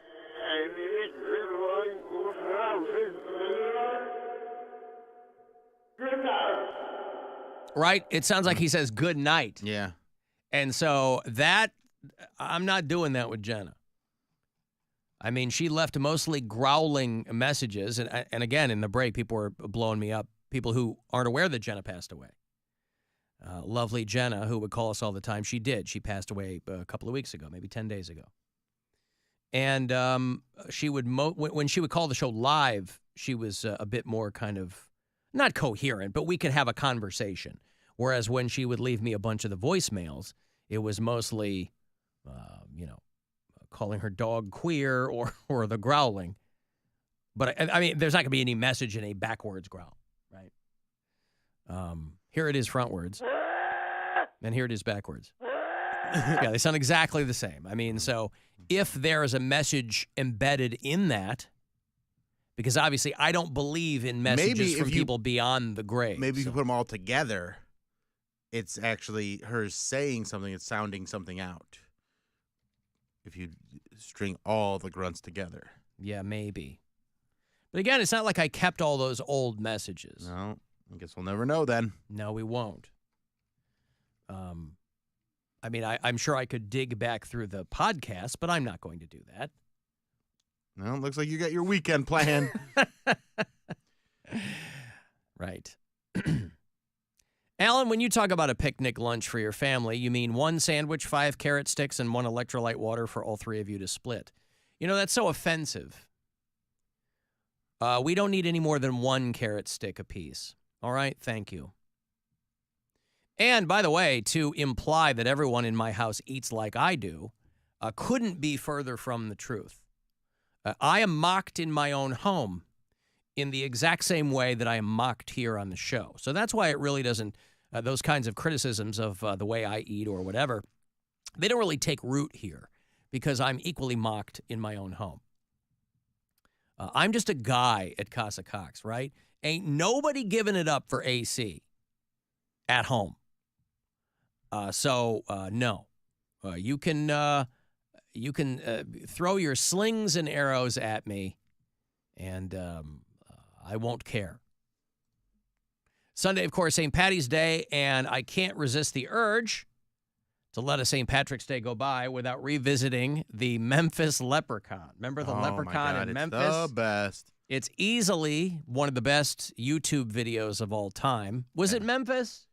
It was somewhere. No, it was Alabama, Yeah, right? it is Alabama. And the local news in Alabama, the NBC affiliate, covered people who were convinced they had seen a leprechaun up there in the trees.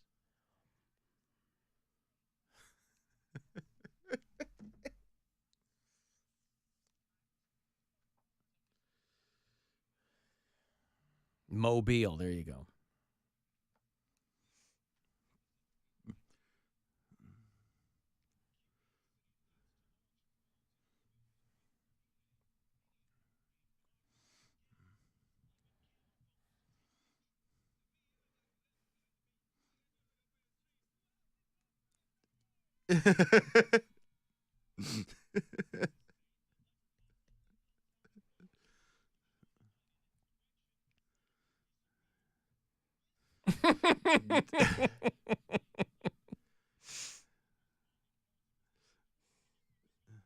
The amateur sketch, for people who haven't seen it, looks like an acorn with eyes and It's a tiny the hat. best.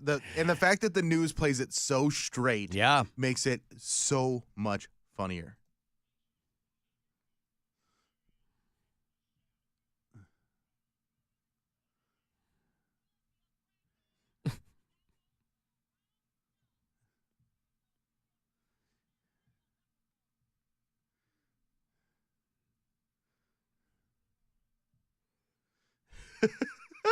Dude got a tactical vest on and Don't be camo afraid. in broad daylight. Yeah. This guy, I like it. This guy, Yeah, I know. you know.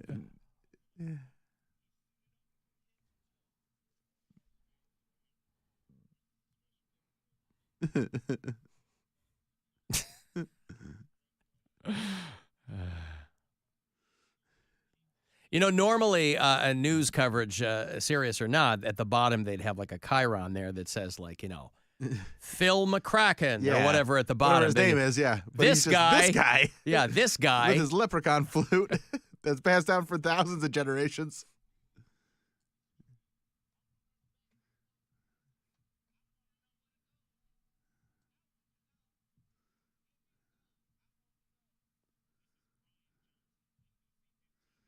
Yeah, I mean, Where's listen, Brian Johnson now? I don't know. But let's see, that was WPMI. Wait, was the sound coming through on that? Yes, it was. I believe so. Boy, I sure hope so. Well, maybe not. That's why I always tell people, listen to the show. Don't watch it.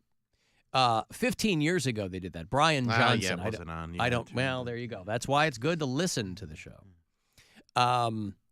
15 years ago, the Crichton neighborhood of Mobile, Alabama. I don't know where Brian Johnson is anymore, but his name is most closely attached to that story. He made the rounds. He was in Lansing, Michigan for a while. Now he's at KMBC. I don't know where. That's Burlington, Vermont. So he's really made the rounds of the small markets. Went from Mobile to Lansing to Burlington, Vermont. But he did a little bit of time with ABC News in D.C. But he's from Missouri. Originally from what? He went to school in Missouri. He's originally from Seattle. Anywho, that guy, as so many people do in local television, really make the rounds. But if you're he's the guy doing that story. He put that package together. And that will forever be his calling card. Well, Brian, what have you done in well, I was the guy that did the Mobile crackhead story. No, leprechaun story. Sorry. Well, That we was don't just know. She thought it was a crackhead. There was speculation by one person, but the majority of people thought that it was a leprechaun. And so I think you have to go with majority rules on this one. I see. Rich from Northfield texts me that Cake by the Lake was awesome last night. Why doesn't he make it longer and bring back the podcast? Why don't you bring... He goes, hey, bring back the podcast. Pound Cake's doing this instead of the podcast. He didn't want to do the Poundcast. Correct. Or the Pound Take podcast. It wasn't called the Poundcast. Yeah. He And goes, I don't know about the whole let's eat food together thing, but whatever. Well, they weren't last night. Members Only Dave wasn't eating. He deprived the audience of the fundamental part of Cake by the Lake. This is when you got to put your foot down, Pound Cake.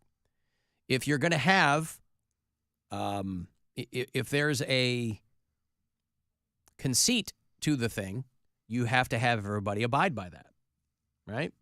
Yeah. You can't let people come out. That's your show.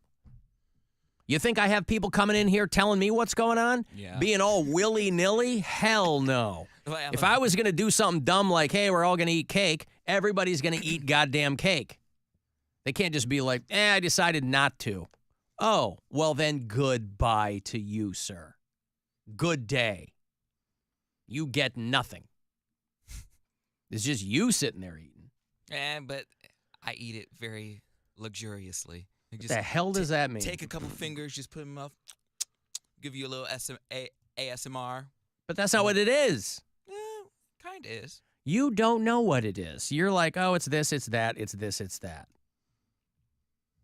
It's not a big deal. Right. I would like people to humor me. Hold on. I had to finish my gummy worm.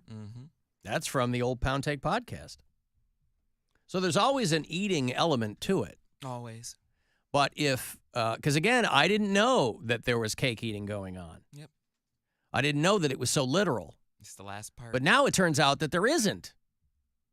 Just one episode out of 7. I'm just saying. The audience has certain expectations. They have them of this show. Of course, I mean, forget the fact that they, I'm sure, are never met. But expectations are always there. And if you tell people, hey, it's me and a guest, and we eat cake, and then the guest comes on, no cake. Well, there's always going to be cake. I can't guarantee that the guest will always have cake, but I will always have cake. But if they want to do a little taste, And again, cake tasting, because here's the thing. I thought that this was a person on your couch.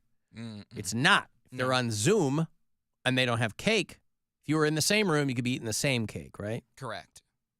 But if it's contingent on them having cake, and they're not there with you, that might come off as a form of protest, and you cannot have that. You cannot have dissent within your own ranks.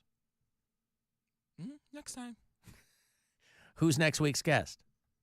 The Boogered Up podcast. Boogered Up Boys.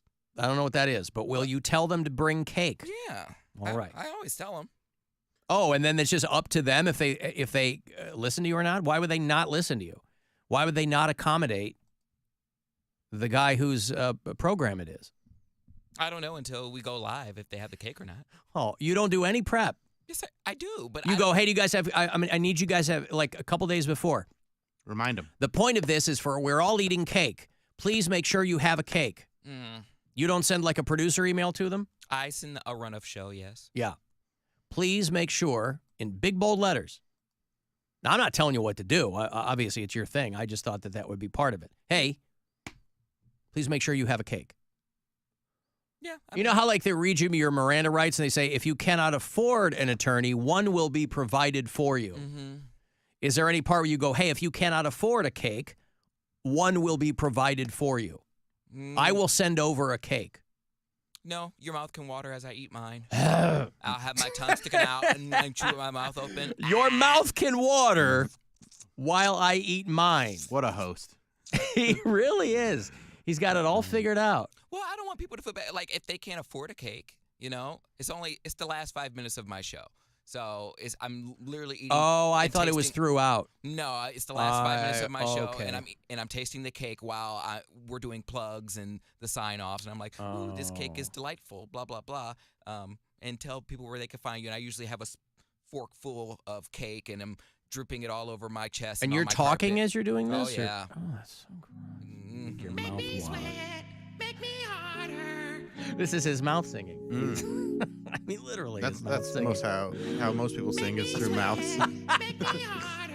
Not those monks. They sing through their nose, don't they? Throat. I thought they did. Throat. Yeah, sorry, throat. I guess everybody is singing through their mouths. It's an important distinction to make. All right, I have to take a break. You want to send a text 35192, AlanCoxShow.com is where you can watch, and we'll be back. It's the Alan Cox Show on 100.7 W.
This is The Buzzard.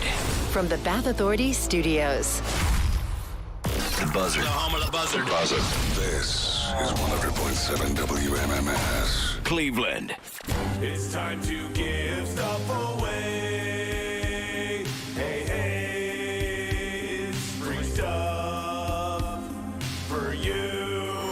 All right, you want to get yourself to the Cleveland Home and Remodeling Expo. It is next weekend, the 22nd through the 24th, out at the IX Center. We've got not only a 4-pack of tickets for you, but $1,000 to Countryside Furnishings. They do custom pieces in Middlefield. That is at WMMS.com. So register to win that. Countryside Furnishings will be one of the many booths out at the Cleveland Home and Remodeling Expo. You can see what they do in person. Homeandremodelingexpo.com for all the details. I will give you my last 4 tickets this week. Cleveland Home and Remodeling Expo. If you're a DIYer, I'm sure they will have no shortage of ideas for you next weekend. So 4 tickets for you. Caller 10, good luck. 216-578-1007. Or 800-348-1007. If you find yourself breathless with constant laughter, congratulations.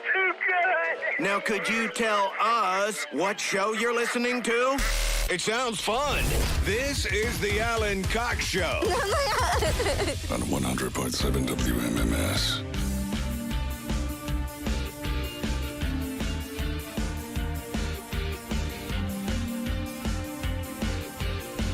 I'm going to be out in Brunswick tomorrow night for the last semifinal round of our March Mini Hoops Challenge with Bud Light. Bill and I have been doing a lot of these appearances, a lot of fun. He was back in Willoughby last night. He is going to be in Middleburg Heights tonight. And then we will have the finals on the 23rd. So if you want to try to get yourself out to Vegas, because that's really the grand prize, is whoever takes the whole thing is going to get themselves $10,000. So if you want to get yourself out to try to compete tonight, Bill is going to be at the Islander in Middleburg Heights. And then tomorrow night, I'm going to be in Brunswick. And that'll be the last semifinal thing. I'm going to be at Hot Shots in Brunswick. And then we'll have the finals next Saturday. An afternooner, we're going to do it on Tap Bar and Grill in Medina next Saturday afternoon. So Bill at the Islander tonight. I'll be at Hot Shots tomorrow from 5 to 7. And let's say you go, I don't give a rat's ass about that, Alan. I want to go see Bill on Saturday night. Where could they do that? Oh, they could go to Wild Oscars at the Akron Civic Theater. That is right there in downtown Akron. And you can get tickets at billsquire.com or akroncivic.com. And you can come see me do some stand-up. Oh. It'll be a lot of fun. It's a cool little venue. It's a very nice, intimate room. They wanted to try something out there. It's their incubator is what they call that. Really? In the business. It sounds nefarious. Yeah. More like an incubator of ideas and creativity. Exactly. Nice. And if there's one thing that I have, it's ideas about being creative. Well, you're incubating them all the time. Uh-huh. Cavs off tonight, but tomorrow night, an early-ish game. If you want to listen, it's a 5 p.m. tip-off. They're in Houston against the Rockets. Pre-game coverage begins 30 minutes prior. Then they'll go to Indianapolis to play the Pacers on Monday, and then they'll be back home on Wednesday to play the Miami Heat. And then the Heat will be here like a few days, or they'll be in Miami, whatever it is. There's still some basketball to be played. Mary is out today. She is doing stand-up in Minneapolis this weekend. And I don't know how quickly this is going to go into effect, but Minneapolis is getting out of the Uber and Lyft game. Saw this. Everyone who wants to complain about me not tipping, this is what you get. Okay. What? Draw me the connection there. Well, they were saying I'm cheap, and the people were complaining about, people being cheap and not making a livable wage.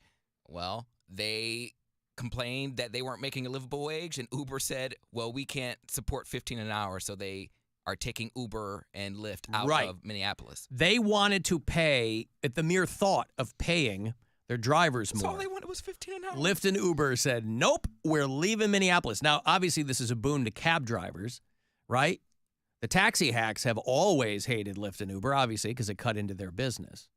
But Minneapolis, and they wanted to keep them there. The mayor of Minneapolis was vetoing this.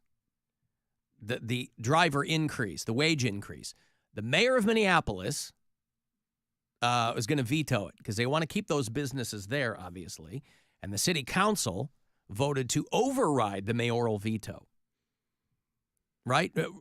Minneapolis is not some right-wing hotspot, by the way. Minnesota is a blue state. But that's a big deal. But again, Lyft and Uber are companies that don't make money. They bleed money. I don't know how, though. Because they've never been profitable. Because they were awash in VC cash early on. What is VC? Venture capital. Oh. So that's why when they had these initial ideas for Lyft and Uber funded, they were like, great. This is going to revolutionize blah, blah, blah. But it does seem like a good idea, and it's not like people don't use the product. A good idea on paper until you get to, but the reason that these companies work in their current iteration is because they don't consider the drivers employees. They're independent contractors, so you're on the hook for everything. But there's got to be a middle ground, man. What do you mean? Because you can't expect the customer to provide all the cost for the Uber. Like, if we're already paying. The flip side of that coin is nobody's forcing you to sign up to drive for Lyft and Uber. You are doing this. Here is how we run our business. If you'd like to join and make some extra money. Well, that's got nothing to do with it, though. It ain't about right and wrong. This is how the company operates. And it's a pretty good side hustle for a lot of people. But I think Lyft and Uber were like, this was never intended to be your main job. And kind of to their credit, these companies go, look, we're down with a minimum, but we don't want to pay people $16 an hour to do this because they're ostensibly getting tipped on top of that, blah, blah, blah. But it is funny when these companies are like, nope, we're pulling out. Now, this might not be the end of the road. You'll pardon the pun. This might not be the end of it. It could be a bluff. But they say May 1, we're out. Lyft and Uber. Again, great news for cab drivers. But they're like, this law in Minneapolis getting passed, it's unsustainable for our business because these businesses are not making money. But someone's getting paid somewhere down the line. Oh, yeah, the CEO and the stockholders. They're yeah, making of course. Millions of dollars. But they do that on the back of other people's labor. That's how everybody becomes a billionaire, on the back of other people. But even still, $15 an hour is still not a livable wage. It's not a livable wage. You It's get the a minimum $15 wage. an hour, and then I think you get money on top of that. No, you get $15 and then whatever tips you make. Yeah, that's what I mean. And $15 plus tips is a livable wage.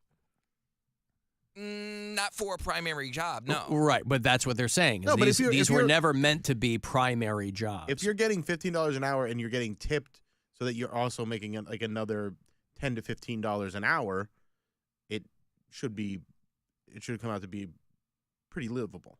But then you also have the wear and tear. It's just not a great job to have. But I guarantee you they're getting some type of tax break. They're milking the system in their favor for, look at how many people we employ, so therefore we need this amount of tax breaks. But when it comes to paying their employees as a normal corporation, then they're like, oh, no, we don't have the money for this. I'm like, you're getting tax breaks for these people, but you don't want to pay these people. But no company wants to do that. Every company has one job, and that's just to keep it in the black.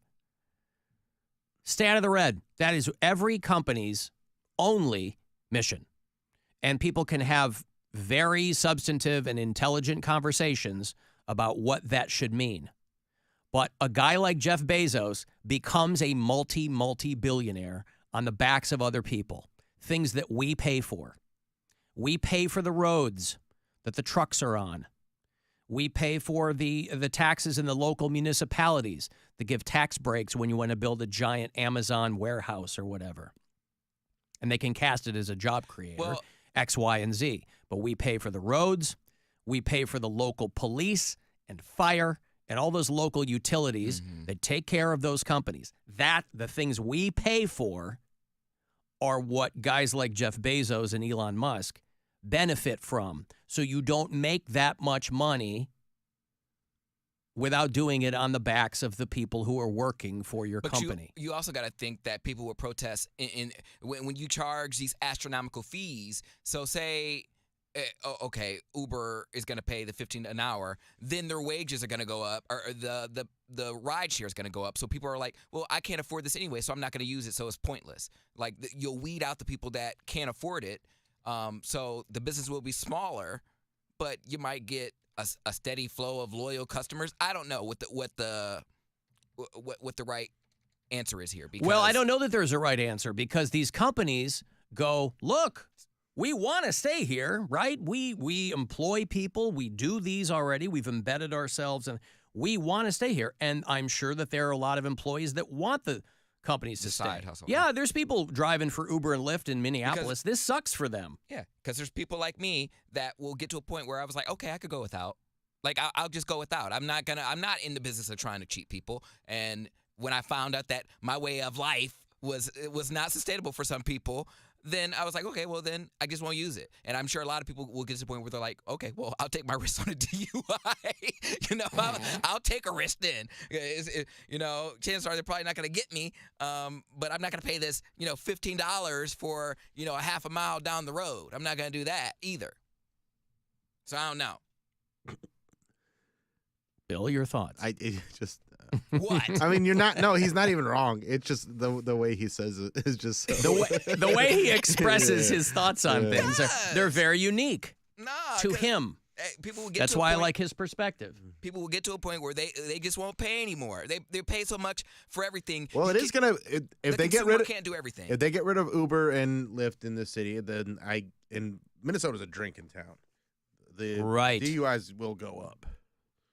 Like, it's just so funny how Uber's only been around for, like, in college, Uber was, like, just starting. I took, like, my senior year, I think I took my first Uber, and it was because the RU wasn't, our University of Akron bus system wasn't coming to our side of town. So we were like, I guess we'll Uber. And now I can't imagine, like, not having it. I'm like, wow, cabs still exist. Like, there's still cab companies that are still around. They got to be Ubering on the side. So if they were to take that away, I don't know what would happen. I mean, depending on where I am, when I'm home, I will always take a cab. Always. A cab? Yes, because I don't even know one cab service around here. Well, you got to call here. But if I go home, if I'm in Chicago or if I'm in New York or something, I'll always take a cab. Because why am I going to stand there and wait for a guy that I got on the app? If I'm in Austin or something, I'm safer. Yeah. How is it? I'm in a guy's car. Well, no, a taxi. You don't know who the driver is. You It's don't a have taxi. Any background. It's a or taxi. anything. Yeah, his face is right on the thing. He's got a city license. Yeah. He's with a taxi company. But it's regulated. Uber. You get a profile with Uber. This guy has done this many rides. You get his first and last name, his license plate. Right. They're really vetting these people, aren't they? Well, every other week there's a story about some Uber guy that shoots a passenger, blah, blah, blah. But I feel like that's rare. All I'm saying, it might be. I'm just saying that the convenience of Uber over the years has convinced people that getting into another person's car is a good idea. And we've all done it. I'm just saying that taxi cab companies are companies and they're regulated, and you got to get a taxi license and you have to get the badge for your taxi. And some people buy their own taxi, and some people, I would much rather, if I can do it, there's tons. I will always flag down a cab. Well, coming from Chicago, I could understand because that's that's what I'm saying. If I'm in Austin, I understand. I'm just saying that, like, you can call a cab. I mean, if you're somewhere that I used to do it all the time. I would just, wherever I was, you walk to the nearest hotel. There's going to be cabs out in front. No. Again, it's your right as an American to do it. I've taken plenty of Ubers. But I've also had enough occasions where I had to friggin' flag the guy in to where I'm like, you're looking at a map. How can you not see where I am? I'm like on the phone with a guy telling him where I'm like, why am I doing this? Plus, I want to know what type of car I'm riding in too. Well, they tell you that. As a cabs are all cab. Cabs are all the same. They're like Crown Vics. They're like They were Crown Vics. A lot of cabs now are Priuses. Oh, okay. Well, there you go. Priuses or Dodge Challengers, some of them. But I don't think you're getting a lot of Challengers. It's a two-door. That's what I drive. Yeah. Like, get in the back. My wife asked me yesterday if we could order 2 small blizzards off of Uber Eats. They were $22 before tip. Jeez. Well, again, that's just the That's the convenience. convenience, yeah. Nobody's going like, that's what? Nobody's forcing you to order anything off of Uber Eats. So you're going to get a half-melted blizzard. Except his wife. Or you're going to get lukewarm French fries that cost you $50. Yep. So, yeah, I don't know. It's pretty wild. But I was that story jumped out at me because I know Mary is in Minneapolis this weekend. Yeah, people like Mary will get more friends if this goes through because they need More friends? Yeah, because people need a DD. They need someone sober. So She's got a car. She's Huh? But she's in Minneapolis for work. I don't think she's got a car with her. No, I'm just saying in general, people like Mary will get more friends because everyone Because wants to people be want friends. to use them to get. Mr. Transactional over here. Yeah, that's how you get more friends. Yeah. There's nothing a sober person loves more than waiting for their friends to finish drinking so they can drive them home. around. I will throw you a livable wage of $15. For no money. I will throw you $15. Right. No, I'll throw you some friendship. My friendship's worth more than that. Mm-hmm. Worth its weight in gold. Hey, Chris. Yes. What's up? Okay, so my input is I have done all the different platforms, DoorDash, Uber Eats, Uber, Lyft, all of them. I probably make more money than most people, and 60 to 75% of that is tips. So if Uber and Lyft started paying a flat $15 an hour, sign me up in a heartbeat.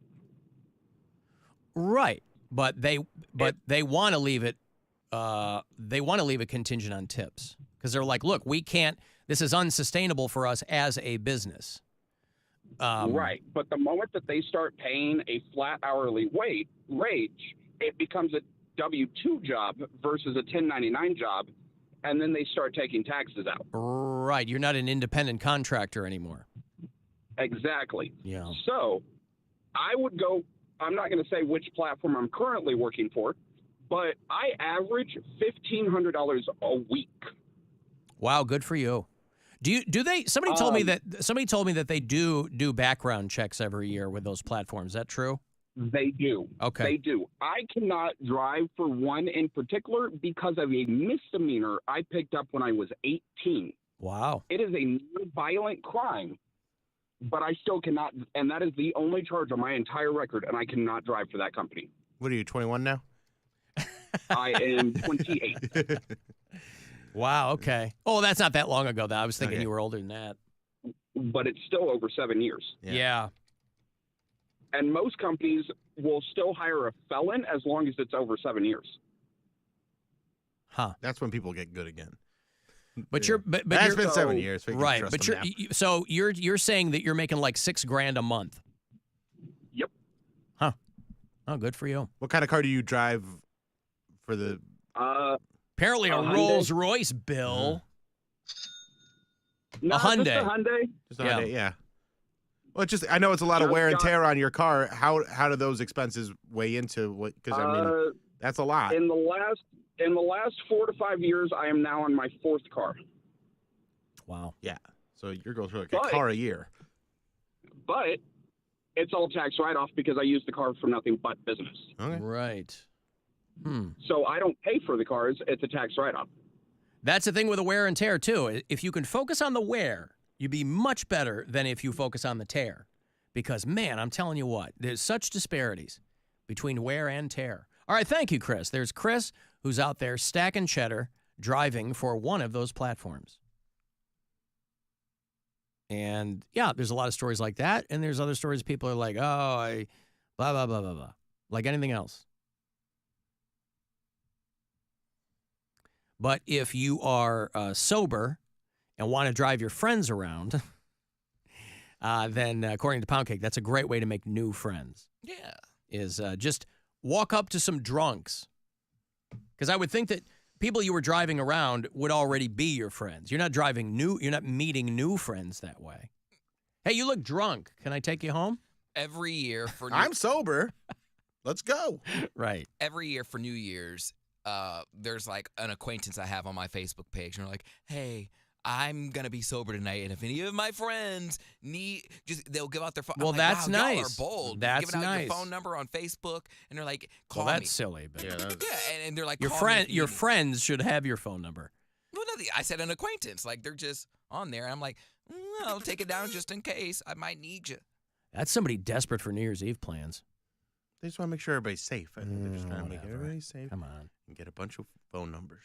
I'm like, it's nice, but I'll text them like, "Hey, do you do this for free?" And they're like, "Who is this?" And I just don't text back. I just want to know. Who is this? Means you're not in my phone. I usually text it. They're like, because we're not friends. We're just acquaintances. I just happen to see that you since you're gonna put it out there. I just want to know, is this a free service? And they're like, "Who is this?" I'm like, "That's not what I asked you, bitch."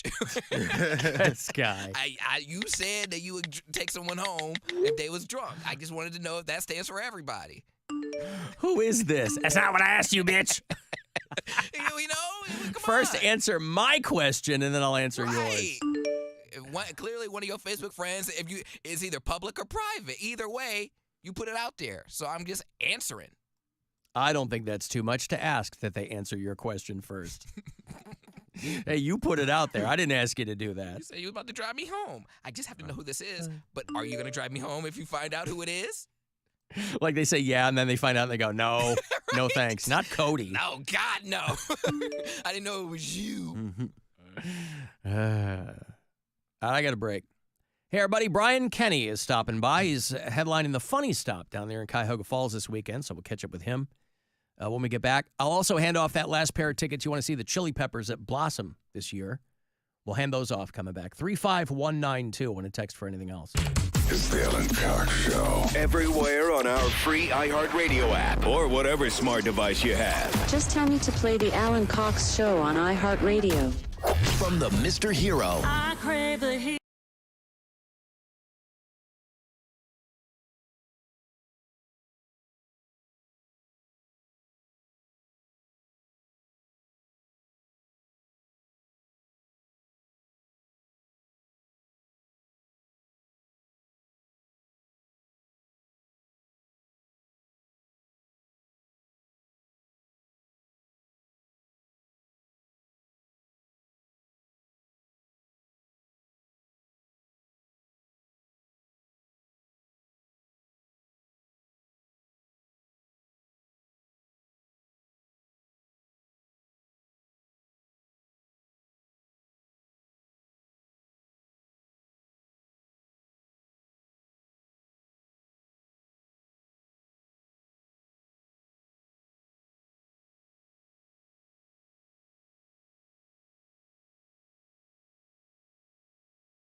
Red Hot Chili Peppers, who are on the Unlimited Love 2024 tour with Soon Kuti and Iron Tom. Those are your supports. They kind of have a revolving door as they traverse the country. That's what we get in Cleveland.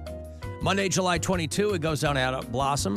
LiveNation.com for all the details, tickets, info, everything else. You'll get my last pair this week.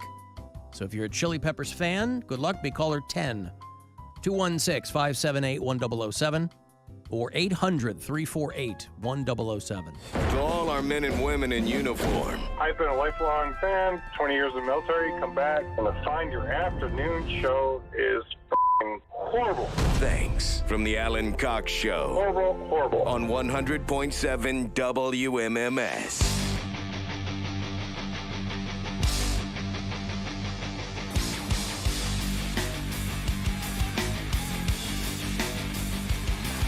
Three 35192 want to text for something? AlanCoxShow.com. Want to watch live? You can do it there. And if you do, you'll see the face of one Brian Quintavious Kenny. I assume that's your middle name, Quintavious? It absolutely is. That is a family name. Uh-huh. It goes back generations, I assume. Generations and generations. Yeah. All the way back to the old country. I'm great. What is your middle name? John. Brian John. Yeah. So Not even Jonathan, just John. Just John. Yeah, long way away from Quintavious. Oh. Yeah. Yours got a little extra stank on it. I like that. Of course, a lot of people know Brian Kenny as Ken O from the Ohio State Lottery commercials. You know, nobody really knows me from those. But they're still on. I still hear them. That's awesome. Yeah. It is the exact opposite of the rest of comedy. I got paid a good amount, but don't get that much exposure. Right. And I'm completely fine with that. That's all right. I love Just those take ads. the Do checks. they keep re-upping or? Yeah, they keep Nice. paying for the likeness. Nice. How did that come about? I'm sure I've asked you that before, but I haven't seen you in a while, and so I forget what we've talked about. I know. I was looking back on our emails, and when I was last here, it was 2019. Well, not just here, but I feel like the last time I saw you, like, I was leaving a Browns pregame. It was the night that you dumped on your scooter. Oh, wow. I think that was the last time I saw you. We just bumped into each other on the street a couple of seasons ago. I bumped out that And the scooter next day, hard. Bill was like, because I go, I ran into Brian Kenny last night. He goes, I think he crashed on his scooter. I'm like, he was just getting the scooter as I was talking to you. But it was like pitch black. It didn't surprise me. It was, I was like at a stop sign down in the flats. Yeah. And like somebody was there, and it was my right of way because I had been waiting. And I started going, then the car started going. And so I like gunned it. I was in the middle. Oh, you're trying to. Gunned it. Man. And then I went and it like hit a crack on the other side of the street and it dumped me head first. I hit hard. Oh, that's terrible. I'm good. At Yeah. least, I never got any sort of X-rays or anything. But I You think never I'm got good. anything. No. He's like, I'm fine. Yeah. I'm just not going to go to sleep for 24 hours and then it'll be all right. Maybe it'll show up as CTE one day. Yeah. But I think I'm good for now. But for now, who cares? Yeah. You know, in 15 years, 20 years, people will be like, oh my God, did you hear Ken O murdered a bunch of people? And they think it was CTE. They'll have to dig into that. Do the old shotgun to the chest. Stood in my brain. Do the Junior Seau. Oh, Brian, Jonathan Kenny, and Junior Seau met similar. Brian is doing the Funny Stop in Cuyahoga Falls. That's tonight. That is tonight. That's tomorrow. Is and it 2 tomorrow. shows per evening? 2 shows per. We got a special guest set from OK Pants tonight. Okay. That's you know, gonna be it's so fun. funny because he keeps in our group chat. He keeps going, "I'm guesting at the Funny Stop tonight," and I'm not correcting him because he's like newer to doing stand up, so he hasn't got these terms all down yet. I didn't So I'm know like, he was doing that. Yeah, he's starting to do it more Oh, and more. okay. Yeah, All right. he's getting into it. He's dabbled in it for a long time, but he's doing it with a little bit more fervor now, and he's funny. I mean, he's always been a funny dude. So he's hilarious. But yeah, he's like, "I'm guesting tonight." I'm like, have fun Well, it is what guesting. he's doing. I know, but yeah, it's what he's but doing. guesting. Yeah. You can go to funnystop.com. You can call. Well, you know the number. Off the top of my head, no. Bill know the number? 330-923-4700. 4700. I was quizzing because I figured you would know. No. This says has appeared on Fox. That was Fox Laughs. Yeah. Can be seen on Hulu. That is Fox Laughs as well. I Oh, doubled okay. down. Now, Same that's thing. pretty good. Same thing. Yeah. Did you just do one episode, the one here, or did you do a couple? Just the one here. Yeah, I did. Yeah. I did like 3 episodes of that. Is that and I still a don't- thing? That No. show? No. It's pretty short lived. But yeah? it did kind of launch the career of Taylor Tomlinson. Yeah. Oh, did it really? She was the host of it. So it was Steve Hofstetter, and then they're like, let's get, and even him knowing like we should find somebody else that's easier to look at than me, and they got Taylor Tomlinson, and she became the host of that. People were pretty mad at him because he wasn't paying anybody. I mean, he was paying people. He was a dirt, like it wasn't a big production. I know, like the You're first getting, like, season, nobody $100 got or paid, something. and everybody was complaining. And then the second season, people got $100 and they stopped complaining. Right. But we can all agree that she's easier to look at than Steve Hofstetter, too. Yes, absolutely. Yeah, she's very talented. Yeah. What you were on the Alan Cox Show comedy tour years ago, too. A couple times, yeah. Yeah. Bill, do you remember the Alan Cox Show comedy tour? Remember when we used to do that? All those years ago. Back in my day, we would send people up on stage, and that was a lot of fun. That was so much fun. Yeah, it was a good time. Oh, man, that first time, you guys gave me an open bar. I took full advantage of it, and I was so mad at myself when I got off stage. I'm like, I just messed this whole thing up. I slurred the whole time. I was like, no, you did great. No, it's supposed to be a big party. It was a big party. It was a big party. Yeah. And for a minute, to their credit, post-pandemic, this company really acted like they wanted to do it again. They really talked to me as though it was a priority. And then what happened? I appreciate them going through the motions of doing that, but I mean, it was. You're a married guy, yes? I'm a married guy. I feel like you got married since I saw you. Probably. Were you still single when I saw you? It was. Or were you single when you crashed your head? I was not single when I crashed. You were married then. I was married. I've been married for 2.5 years now. You got a kid? You don't have a kid. No, we're gonna start trying soon though. Are you? Uh-huh. So what is that? Little Contavious Jr. When people go, we're going to start trying. What does that? This sounds like a ridiculous question, but I'm somebody who I have 3 children, and none of them were like, we're going to start trying. It's like, if a woman puts my underwear on, she'll get pregnant, Brian. I'm very fertile, so I had to be very, very careful. I've since been snipped, but I had to be very, very careful. Well, no, there's been birth control involved. Oh, yeah. To this point. Yeah. And then also, my wife she has a couple different autoimmune things going on. Okay. So she's been on this medication that has helped quite a bit. Yep. But you cannot have a baby when Like you're on T-Pain? So she I actually see. has to what? That's auto-tune, Oh, Bill. okay, my bad. That one went over my head. Not autoimmune. Auto-tune is what T-Pain is known for. So she's got to do like a flush of that I thought stuff. she was gonna be like, I'm gonna have a baby. Okay, yeah. So she really has to. Yes, we've been careful. You do have to plan. Yes. Not just figuratively speaking. Yes. Yeah. Right. Literally plan it. Right. Did you learn to cook yet? And then we're just gonna raw dog all over. Yeah. The place. Yeah. Because one of Brian's, I don't want to spoil the bit, but he insinuates that his His wife bride? does not know how to cook.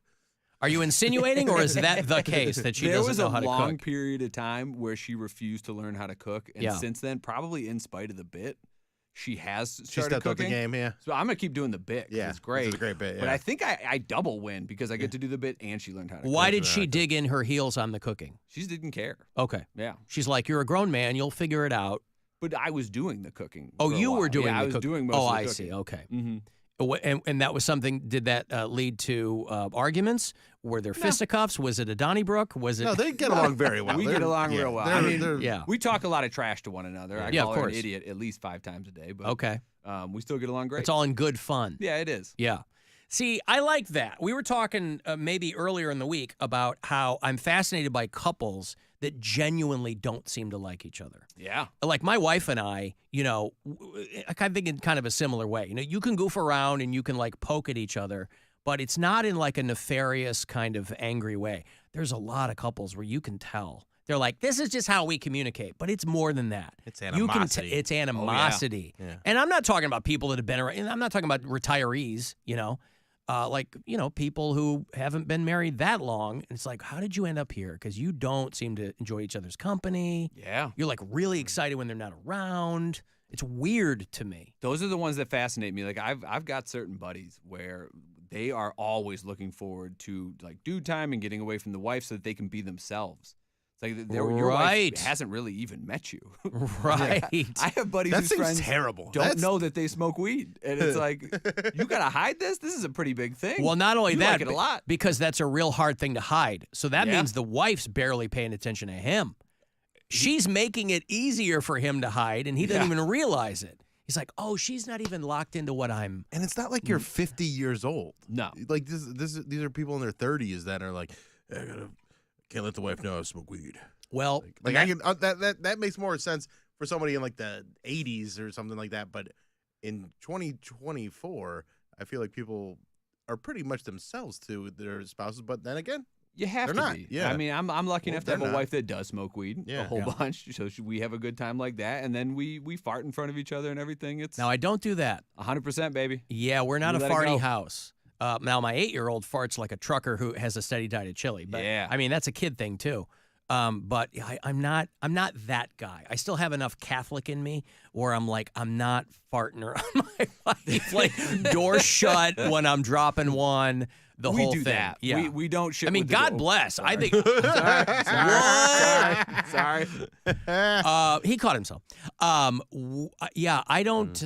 I'm fascinated by people who do that. I'm kind of envious, but it's just not how we roll. You know, that's how you say it. We just can't live a life of not farting our farts. That is like pretty much my wife's motto. Yeah. Fart your farts. Because got that from me. She's an the acolyte of the pain- Bill Squire School Yes. of flatulence. Yeah. She has very much attached to that. I And appreciate it. Like we can't just sit around with the pain in our stomach. What kind of life is that? You won't get up and go into the other room. No, absolutely not. Yeah, I would get up and go No, in the other room. she started farting in front of me 3 full months before I farted in front of her. That's how you know you got a good woman. Uh-huh. Yeah. You got to keep her there. Mm-hmm. What? You got one of them smart dummies, is Oh, what I like yeah. to think of. She's Because definitely she's like that. a scientist and she's brilliant, but also is a 10-year-old boy that loves wrestling. Like, Yeah, and she watches wrestling very much like a child. Yeah. Mhm. She complete cognitive dissonance where she's not like in on it like most adult wrestling fans are, where they're like noticing the flubs and commenting on like the storylines. And She's the all in on the performances. spectacle. It's like good guy versus bad guy. Yeah. Well, and going back to the people who don't like each other, everybody kind of it's people who never figured out, when you start dating somebody, you're showing them the best version of yourself. Mm-hmm. But eventually, over time, if things go well, that kind of peels away. And some people got locked into it where they never showed the other person. And then the next thing you know, you're like, they're married. Hey, want to get married? Like, what led to that for people? They're like, well, I guess that's the next thing you do. I don't know. It's just very, very strange. Some people have some sort of asinine number in their head of like, I should be married by this point, Yeah, I so gotta I get might it as well done, just tie yeah. this down. Now, you got Brian Kenny, by the way, is headlining the Funny Stop in Cuyahoga Falls tonight and tomorrow night. That's 4 shows total. Yes, please come. Please come. Please come. Brian's one of the Funnystop.com. funniest out there, too. Thank you. So funny. Funnystop.com or 330-923-4700 for the tickets. And OK Pants will be guesting. Yeah, on the late show. Guesting all over the place. So he's doing one of the 4 shows. Yes. Okay, gotcha. That's tonight. Yes, tonight. Okay. The 9:30 show. What kind of scientist is your wife? So she was a chemist. Yeah. Now she's more on the business side of things. So she works as a sales manager for a multinational chemical company. And you're no dummy. Kind of. Knowing, I'm well, very much a dummy. I mean, we're all dummies compared usually to our women. But what I'm saying is, that's an intimidating person to be around potentially, right? Like if my wife's a chemist, You get to know her. No, you get to know her. It doesn't take long for you to be like, all right. Yeah. No, but like She knows chemistry. But initially, like, did you guys know each other? Like, how did you guys go back a ways, or did you just bump into each other and be like, oh, this works? No, she's younger than me. She's 7.5, 8 years younger than me. Yeah, okay. And we met on Bumble. Oh, you did? Oh yeah, and we met with not the most honorable intentions. Yeah. And then It was a one-night stand that turned into a thing. I mean, Maybe. it was more of a physical connection at first, and Yeah. and that was the topic of conversation, and both of us saying we don't want a relationship, and then very quickly I remember when it all went evolved down. or devolved, whatever you want to call it, into a relationship. Would you say that you guys had good chemistry? Every last part of chemistry, yes. Oh, that's so stupid. Okay, so it's not even a matter of pulling the goalie. You got to figure out the medication, all that. When you start thinking about, are you guys looking at a brood? Are you one and done? Have you thought that far into it? You're not from a big family? 3 kids. Yeah, that's not a big family, right? Have you guys had that conversation where you're like, well, let's see how that goes, or is it from the jump? You're like, let's have 4. No. Okay. In no way. I mean, we ideally like multiple children, but we also need to see how the first one goes. Yeah. Physically on her as well as financially on both of us. Yeah, right. Okay. And What I'm else? old. I'm 35. And by the 35. I'm kid, 52, homie. I got an 8-year-old. You got plenty of time, is what I'm saying. You I got don't know. plenty of time. I have type 2 diabetes and arthritis. You I'm don't already have that at much the time. old Forget what I person said. You spectrum. don't have that much time. What is type 2 versus type 1? I don't know all the diabetes. Type 1 is the one that you're like born with. Okay. And your body like doesn't produce insulin, so the sugar just kind of radical. Type in 2 your is the system. kind you gave yourself. Yes. Yeah, but can't you get out of it too? It's an Don't people intense get out process. of? Some people do, but it's like you pretty much have to just eat so strict for such a long period of time. I've Grass actually and- done it before. Yeah. And then I'm like, oh, this is no life to live. Oh, you lost it. Yeah. Regained your Yeah. diabetes. Yeah. Was there a sense of accomplishment at that? At It doesn't first, come right back, right? It always does. It goes away really easily when I'm able to lift weights. But then again, like it's been very difficult to lift weights because I've developed such bad arthritis. So you're arthritic at 35. Is that from all the football? Presumably, there's my shoulders are kind of sliding around in the socket and then just bone on bone You grinding. guys think you should have Oh kids? my Kids are messes. I know we are messes. Yeah, you got to pick them up. You got Yeah. to chase them. You go, wow. And then Lord knows what they're inheriting. Yeah. Well, you might be one and done, and that's okay too. We'll see. Yeah, And I'm nothing fine wrong with with that that. too, Yeah. So arthritic. How do you? Do you guys need me to come and jump on the bed because you guys can't move? Soaking style? Yeah. Just like get to the bottom there and grab one of the legs. That would be really nice. Yeah. The less movement I have to make. Would God, I lost my train of thought. Me and Talking my wife about are physical messes. Not that. It was the Kids? no I don't- Arthritis? Arthritis. It was, how do you realize that the diabetes is back? Just once you find out that you have it the first time, the doctors are going to want to see you quite often. Oh, so you're seeing them and they go, well, it's back. Yeah, The beatus they has took me off the returned. medication at one point, and then they brought me back in for another doctor's appointment a year later, and they're like, "Oh, your A1C is up." You Really? gotta go Oh, back that's on the I see meds." those commercials. That's Yeah. what that is. A1C. It's like a 3-month average of your blood sugar levels. And he goes, well, you're back in it. He's like, And what did you do? Yeah. Well, how do you answer that? I said, "Cake is really delicious." Ugh, I had so much cake that was the problem. Wow. All right. I don't have anything. I was reading an article and I was like, maybe I have that. I don't have anything. You say it like you're disappointed. Well, I'm just everybody's this got regular, something. healthy person. Everybody's got something. I mean, I don't have anything. I'm sure I'll get something. If something's going to get me, like all at once, right? I'll get like penile cancer or something. I'll get throat cancer. Oh, wouldn't that be ironic? Butt cancer. Butt cancer? Butt cancer sounds rough. I don't want butt cancer No. either. No. Butt cancer. I think I'd no. take penis cancer over butt cancer. If given the choice, you might. How do they treat penis cancer, though? They probably chop it off. You know, You'd if I'm rather- old you'd rather enough have in that? life, just get rid of that. Yeah, right? Oh, I don't need that Definitely anymore. one and Allow done. me to sit at least. If I can't sit, what am I going to do? Yeah, donut cushion. Wow, so it's you got your work cut out for you then. Yeah, I mean, I do control it pretty well with diet and just like 2 pills. Yeah. It's nothing of concern right now. The arthritis, that sucks. But Is it like a thing that's just in the shoulders, or is it in the knees, or? it's just it's in the one shoulder. There's significant arthritis. They said I'm going to need a partial replacement soon, but they want me to hold off as long as possible because I'm only 35. Right. And they're like, if you sign up for 1 surgery, you're signing up for 3, so hold off as long as you can. But we can at least fully establish that people who go to see you at the Funny Stuff this weekend will not see you hobble No, on the stage. you won't even know that I have the arthritis. I'm not going to talk about it. I can hold a microphone up Yep. still. Mm-hmm. I You don't just have to like lift duct, weights. You don't have to like electrical tape it to your hand or anything so that No, yeah. we're good. Oh, that's so good to hear. Not Parkinson's. Brian Kenny is he's Ken O. I am. He's a multifaceted individual, and someday, father. Someday, father. Let's put it out there, Yeah. right? Someday, a father. He's doing 2 shows tonight, 2 shows tomorrow night at the Funny Stop Comedy Club, the legendary venue in Cuyahoga Falls. You can go to funnystop.com. You can call them just as easily, 330-923-4700.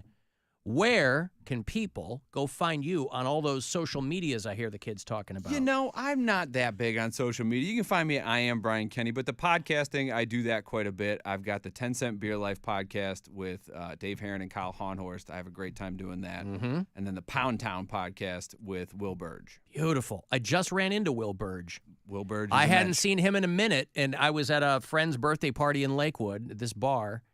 There's Will Burge. Yeah. Always He good to loves see bars. him. Yeah, indeed. Well, good to see you, pal. Good to see you, Yeah, too. good luck Thanks with for having everything. me. Absolutely.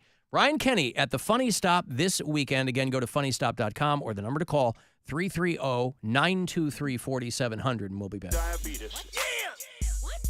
What you got? Diabetes. Yeah. Diabetes. What you got? If you have diabetes and you're on Medicare, your testing supplies may be covered. Here's how it works. What you got? Diabetes. What you got? Diabetes. What you got? Diabetes. Type 3 diabetes. What you got? Diabetes. What you got? Diabetes. What you got? Diabetes. Type 3 diabetes. I'm getting low, not on the flow. I mean my sugar, man. I make dessert with Splenda and fresh big boogers, man. Might have to take some insulin before I'm in a coma. I'm knocking bitches out with my gangrene aroma.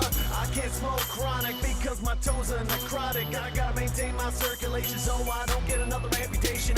They call me peg leg.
Cleveland. Call the Alan Cox Show. Pay attention to notice the reverse of everything that is normal becoming abnormal. 216-578-1007 or 1-800-348-1007. Light 'em up!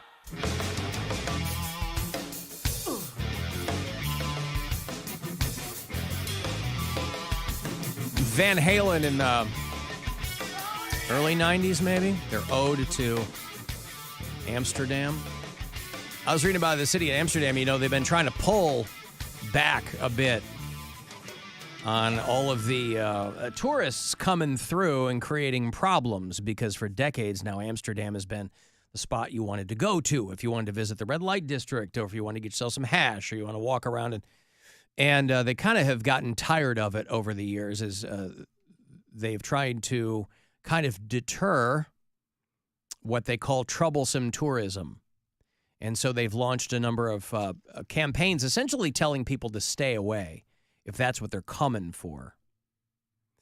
But despite efforts to deter people, visitors to Amsterdam have grown 21% over the past year. So on the one hand, they were like, we're going to move the red light district out of the city limits so that we can make it laborious to get out there, I guess. They're trying to clamp down on walking around smoking weed and, you know, all the things that I've never been to Amsterdam. My wife has been, but, you know, I would love to go. Right. Well, for a long time, that's where people wanted to go because they were like, well, this would be pretty cool.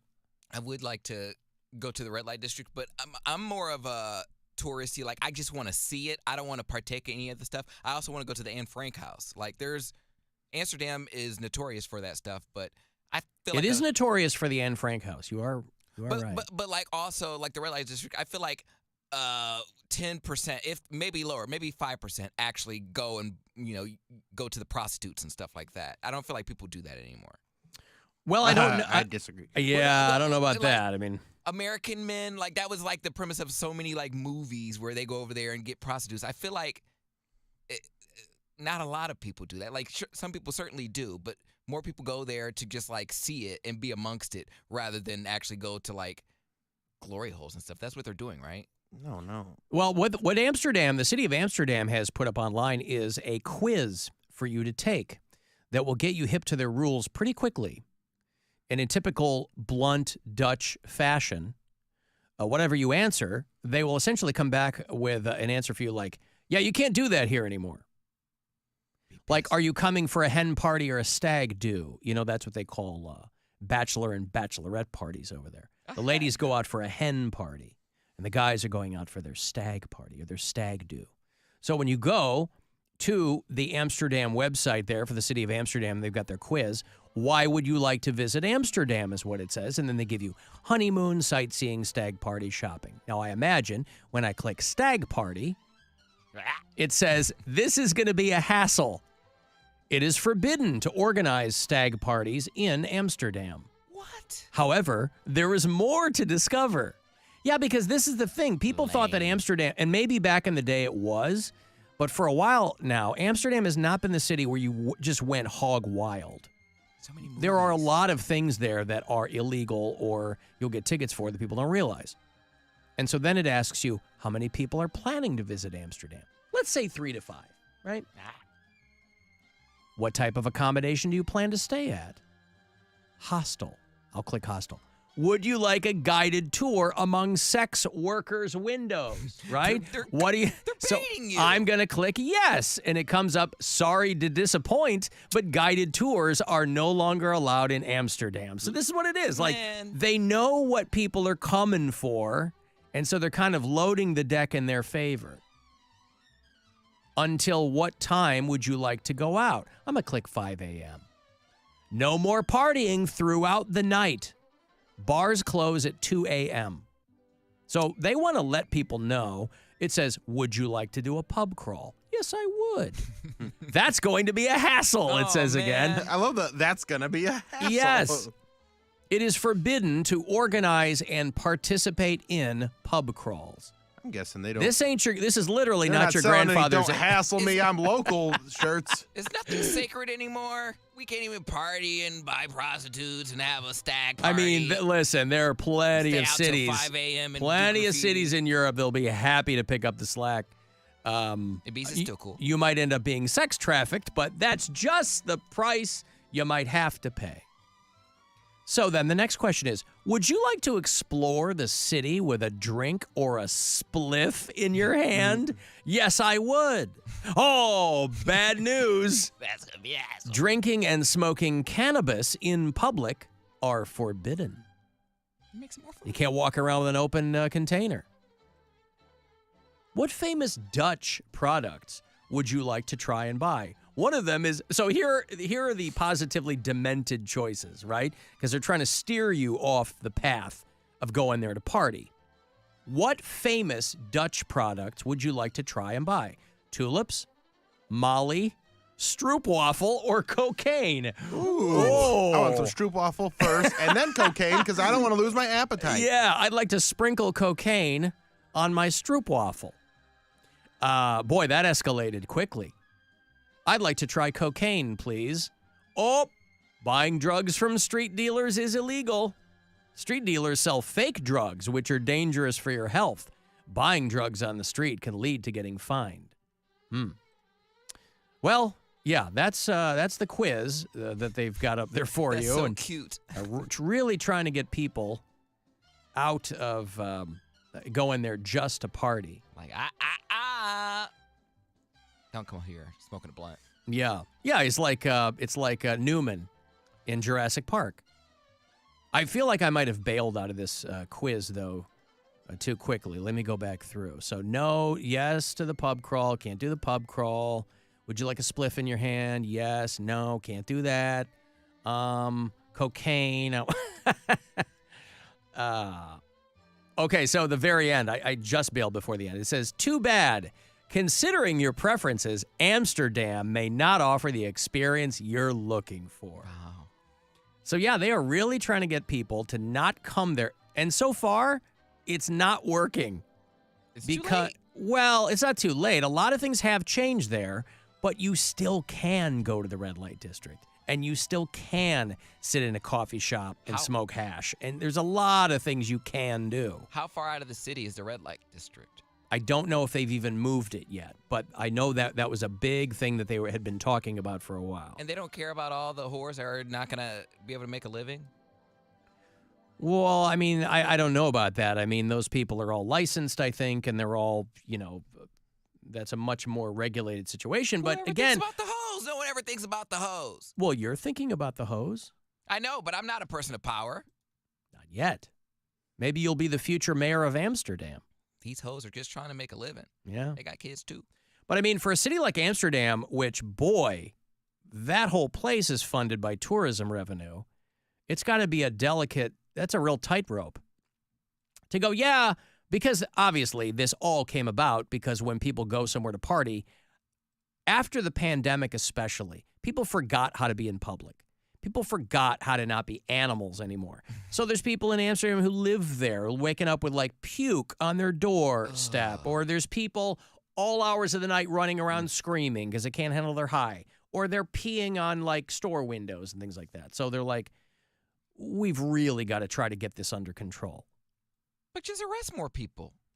That's all you got to do. Just crack down. You don't have to deter people from going, but get a bigger police force.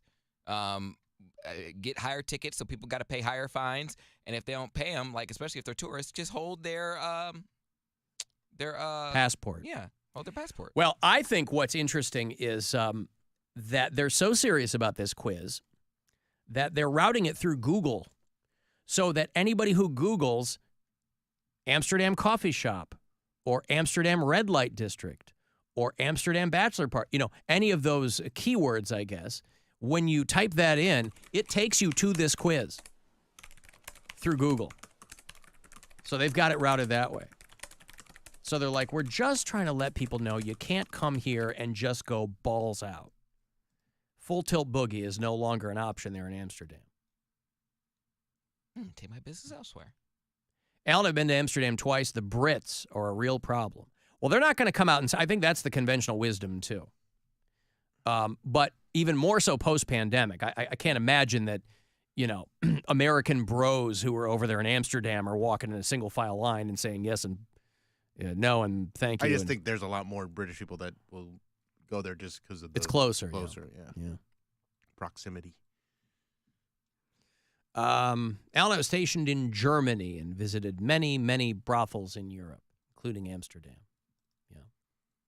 Well, of course, Bryan Cranston has told the story on a number of occasions how he lost his virginity with a prostitute in Amsterdam as a young man, 16-year-old. In Singapore, the punishment for spitting is to be beaten with a cane. Yeah, who was the kid? You guys are probably too young to remember the kid who got beaten with the cane. I thought it was a big story. Yeah, Singapore. That's what I said. Yeah. What was that kid's name? His name was Michael Fay. Because of the Weird Al cover, the Weird Al version of the Crash Test Dummies song. Oh, the song? Yeah. Oh, yeah? He brings that. Headline news? Yeah. He brings up the kid getting beaten with a cane? Yup. Oh, now I got to hear Once that. there was this kid who... Yeah, Michael Fay. This is 94 that this happened. It's a big deal. Because the line that was in all the articles was beaten with a rattan cane, or he got lashes or something. An American teenager, 6 times with a cane for violating the Vandalism Act. And this caused some problems in the relationship between Singapore and the United States. There was this kid who took a trip to Singapore and brought along his spray paint, and when he finally came back, he had cane marks all over his bottom. He said that it was from when the warden whacked it so hard. Genius. It is genius. Perfect. Give him the halftime show. Oh, please give him the halftime show. Enough with your Taylor Swift nonsense. Oh. There was this girl. This must be Tanya Harding, right? That one day she would be a figure skating champion, and when she finally made it, she saw some other girl who was better. So she hired some guy to club her in the kneecap. Weird Al. You magnificent son of a bitch. All right, well, yeah, Michael Fay was the kid who got caned. That was 30 years ago. So, I mean, the dude's got to be, I don't know how old he is now. Right. 40. Yeah, 40-something. Almost 50, maybe. Parents divorced when he was a child. After living with his father for a time, he was sent to Singapore to live with his mother and stepfather. So he was there and going to an American school in Singapore. 67 cars had been vandalized, including spray painting. See, my recollection of it was that they had... I think caning... You don't got to put anybody in jail. Just give them a good caning and go, hey, now cut it out. Yeah, I guess my recollection of it, and it's pretty faint now, was that he had said he didn't do it or that he had been singled out or framed or something, but I think he did pled guilty to 2 counts of vandalism. I got an Alan Cox Show exclusive. Oh, God, I love those. Hold on. Alan Cox Show! Exclusive news update! This weekend, one of the featured artists of the Snubble Shots is none other than Weird Al Yankovic. Alan Cox Show! Oh. Exclusive news update!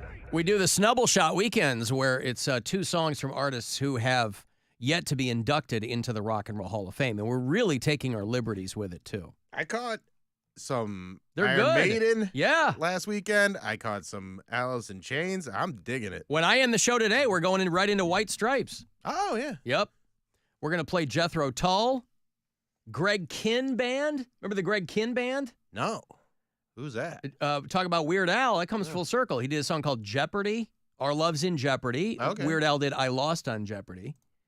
He did the breakup song. That was Greg Kihn. Greg Kihn was another guy who was on the radio for a long time. When the rock and roll thing kind of started to fade away, he was doing Las Vegas radio for a long time. Oh, okay. I know this song. I just didn't know who the sang breakup it. song. Yeah. Greg Kihn Band. Yeah, so these snubble shots all weekend long are songs from people who have been snubbed for induction into the Rock and Roll Hall of Fame, and I love it. It's great. Sublime, Twisted Sister, Jay Giles. It's really all over the place. Oh, Jay Giles is great. It's fantastic. Jay Giles. My wife is a huge Jay Giles fan. So when we saw, I think it was the first time we saw Bob Seger, because it was like, Bob Seger and the Jay Giles Band. My wife was in heaven. So we were like in the second row at the Romo Fijo to see that show. And she was on cloud 9. It was us and Chris Tyler. Remember Chris Tyler? Yeah, Chris Tyler. Our How's he old doing? boss. Don't know. I haven't talked to him in a minute. So, anywho, Amsterdam, if that's anywhere on your to-do list, maybe take that quiz first. Because if you're just going there to see some tulips and eat some stroopwafel, you're going to have a great time, according to the city of Amsterdam. But if you want, I don't know, let's say cocaine and hookers, they're going to try to keep you from showing up. That would be epic, though, if I lost my virginity there. In Amsterdam? Yeah. Just go. You still could. Well, yeah. I got to plan a trip. I want to go with some friends. I don't want to go by myself. Alan, I was in the Navy back then when they caned Michael Fay. And they said that the first crack ripped him wide open. Yeah, that kid got effed up from that. Don't mess around. Nope. Because he was spray painting cars. By the way, listen, there's no accounting for what a teenage brain will do.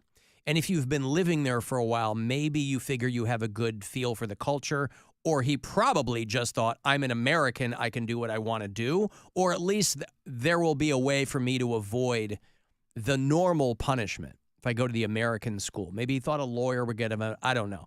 But man, if I was living in a country like that where they whack you for like spitting or chewing gum or whatever, I'd be like, I'm going to walk. I would be like pound cake on the freeway.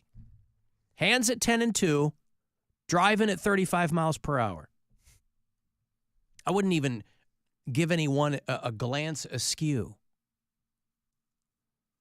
I got a break. The Bill Squire Friday Get Down is about an hour away. That's how we start the weekend around these parts. I'll have those last pair of tickets. You want to go to that Joe Satriani, Steve Vai show. That tour is coming to Cleveland next month, April 13th. They'll play MGM Northfield Park. So if you dig one or both of those guys, I'll hook you up coming back. It's the Alan Cox Show. Everywhere on our free iHeartRadio app. Or whatever smart device you have. Just tell it to play the Alan Cox Show on iHeartRadio. From the Universal Windows Direct Weather Center, WMMS Weather. Some lingering fog hanging around in spots. Otherwise, mostly cloudy skies for your Friday afternoon with highs in the upper 40s. Clouds tonight with overnight lows in the mid-30s. For your Saturday, becoming sunny, but clouds increase with late-day rain chances. Highs well into the 50s. This report is sponsored by the Heart of Ohio Companies. The Heart of Ohio is a family-owned company with complete furnace and hot water tank replacement and repair, featuring 6 trusted companies under one roof, including Burrs, Buds, Yugi, and more. Visit heartofohiohvac.com for affordable professional service for your home. Hop aboard the Midwest Express and head straight to the BetMGM Sportsbook at MGM Northfield Park. Hoops and hockey fans looking for next-level action will find the ultimate destination to see every swish and slap shot. This sportsbook features over 2,000 square feet of sporting paradise, complete with a 232-foot video wall and 16 odds boards. Plus, with 50 seats and 8 couches, there's plenty of comfortable options when it's time to settle in and watch the game. Join the team and place all your college basketball parlays NBA futures, or hit the rink with live hockey bets. You can also enjoy food and drinks from Tap Sports Bar until 11 p.m. on weekdays and until 1 a.m. on weekends. Grab your crew and visit BetMGM Northfield Park to place your wagers. Watch the game and have a great time in a fan's first setting fit for a king. The king of sportsbooks, that is. BetMGM and GameSense remind you to play responsibly. 21 plus and present in Ohio. Gambling problem? Call 1-800-GAMBLER in partnership with MGM Northfield Park.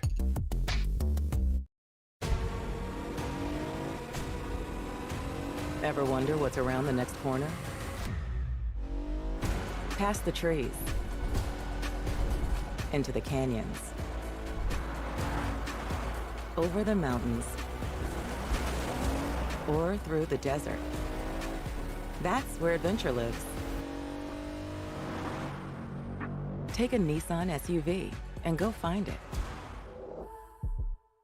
Dunkin' is dropping a new kind of energy. Introducing Sparked Energy by Dunkin'. Available in 2 full-on delicious flavors, Berry Burst and Peach Sunshine. Drop by or order ahead on the Dunkin' app and get a medium Sparked Energy for $3. Fruit flavored, contains 0% fruit juice, caffeine from caffeine and guarana. Participation may vary. Limited time offer. Terms apply. Hey, Mackenzie here. If you've been looking for a car, truck, or SUV that's in stock and ready for immediate delivery, you'll find it today at Ken Ganley, Ohio's #1 automotive retailer. With 23 brands, 50 locations, and over 6,000 new and used vehicles in stock, you're sure to find the perfect vehicle at the perfect price. For the location nearest you, visit KenGanleyAuto.com. Ken Ganley, we drive Ohio.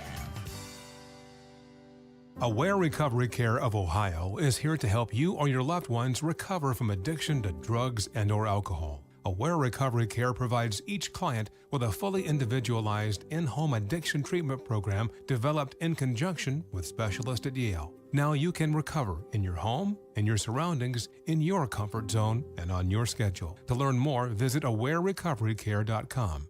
That's awarerecoverycare.com. We're ready to help where and when you need us most. Ew, gotta get rid of this old Backstreet Boys t-shirt. Tell me why. Because it stinks, boys. Tell me why. I've washed it so many times, but the odor won't come out. Tell me why. No, you tell me why I can't get rid of this odor. Have you tried Downy Rinse and Refresh? It doesn't just cover up. Oh.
Listen now. iHeartRadio. Free never sounded so good. It's time to give stuff away. Oh, it's time to give stuff away. All right, Joe Satriani and Steve Vai, two guitar legends, two amazing shredders, are going out on a co-headlining tour, bringing them to Cleveland, the Satch Vai Tour. MGM Northfield Park. I'm going to play it for you. Saturday, April 13th. Only a month away. Ticketmaster.com's got the details for you. These guys have gone out in years past on those G3 tours, but as the name implies, there's always a third guitarist. I think this is just the two of them doing what they do best. Joe Satriani, Steve Vai. These tickets are yours. Last pair of the week. If you're caller 10, good luck. 216-578-1007 or 800-348-1007. What feels great to do is absolutely free, can be done by yourself, and yet no one ever mentions it. It's the Alan Cox Show on the buzzer. WMMS.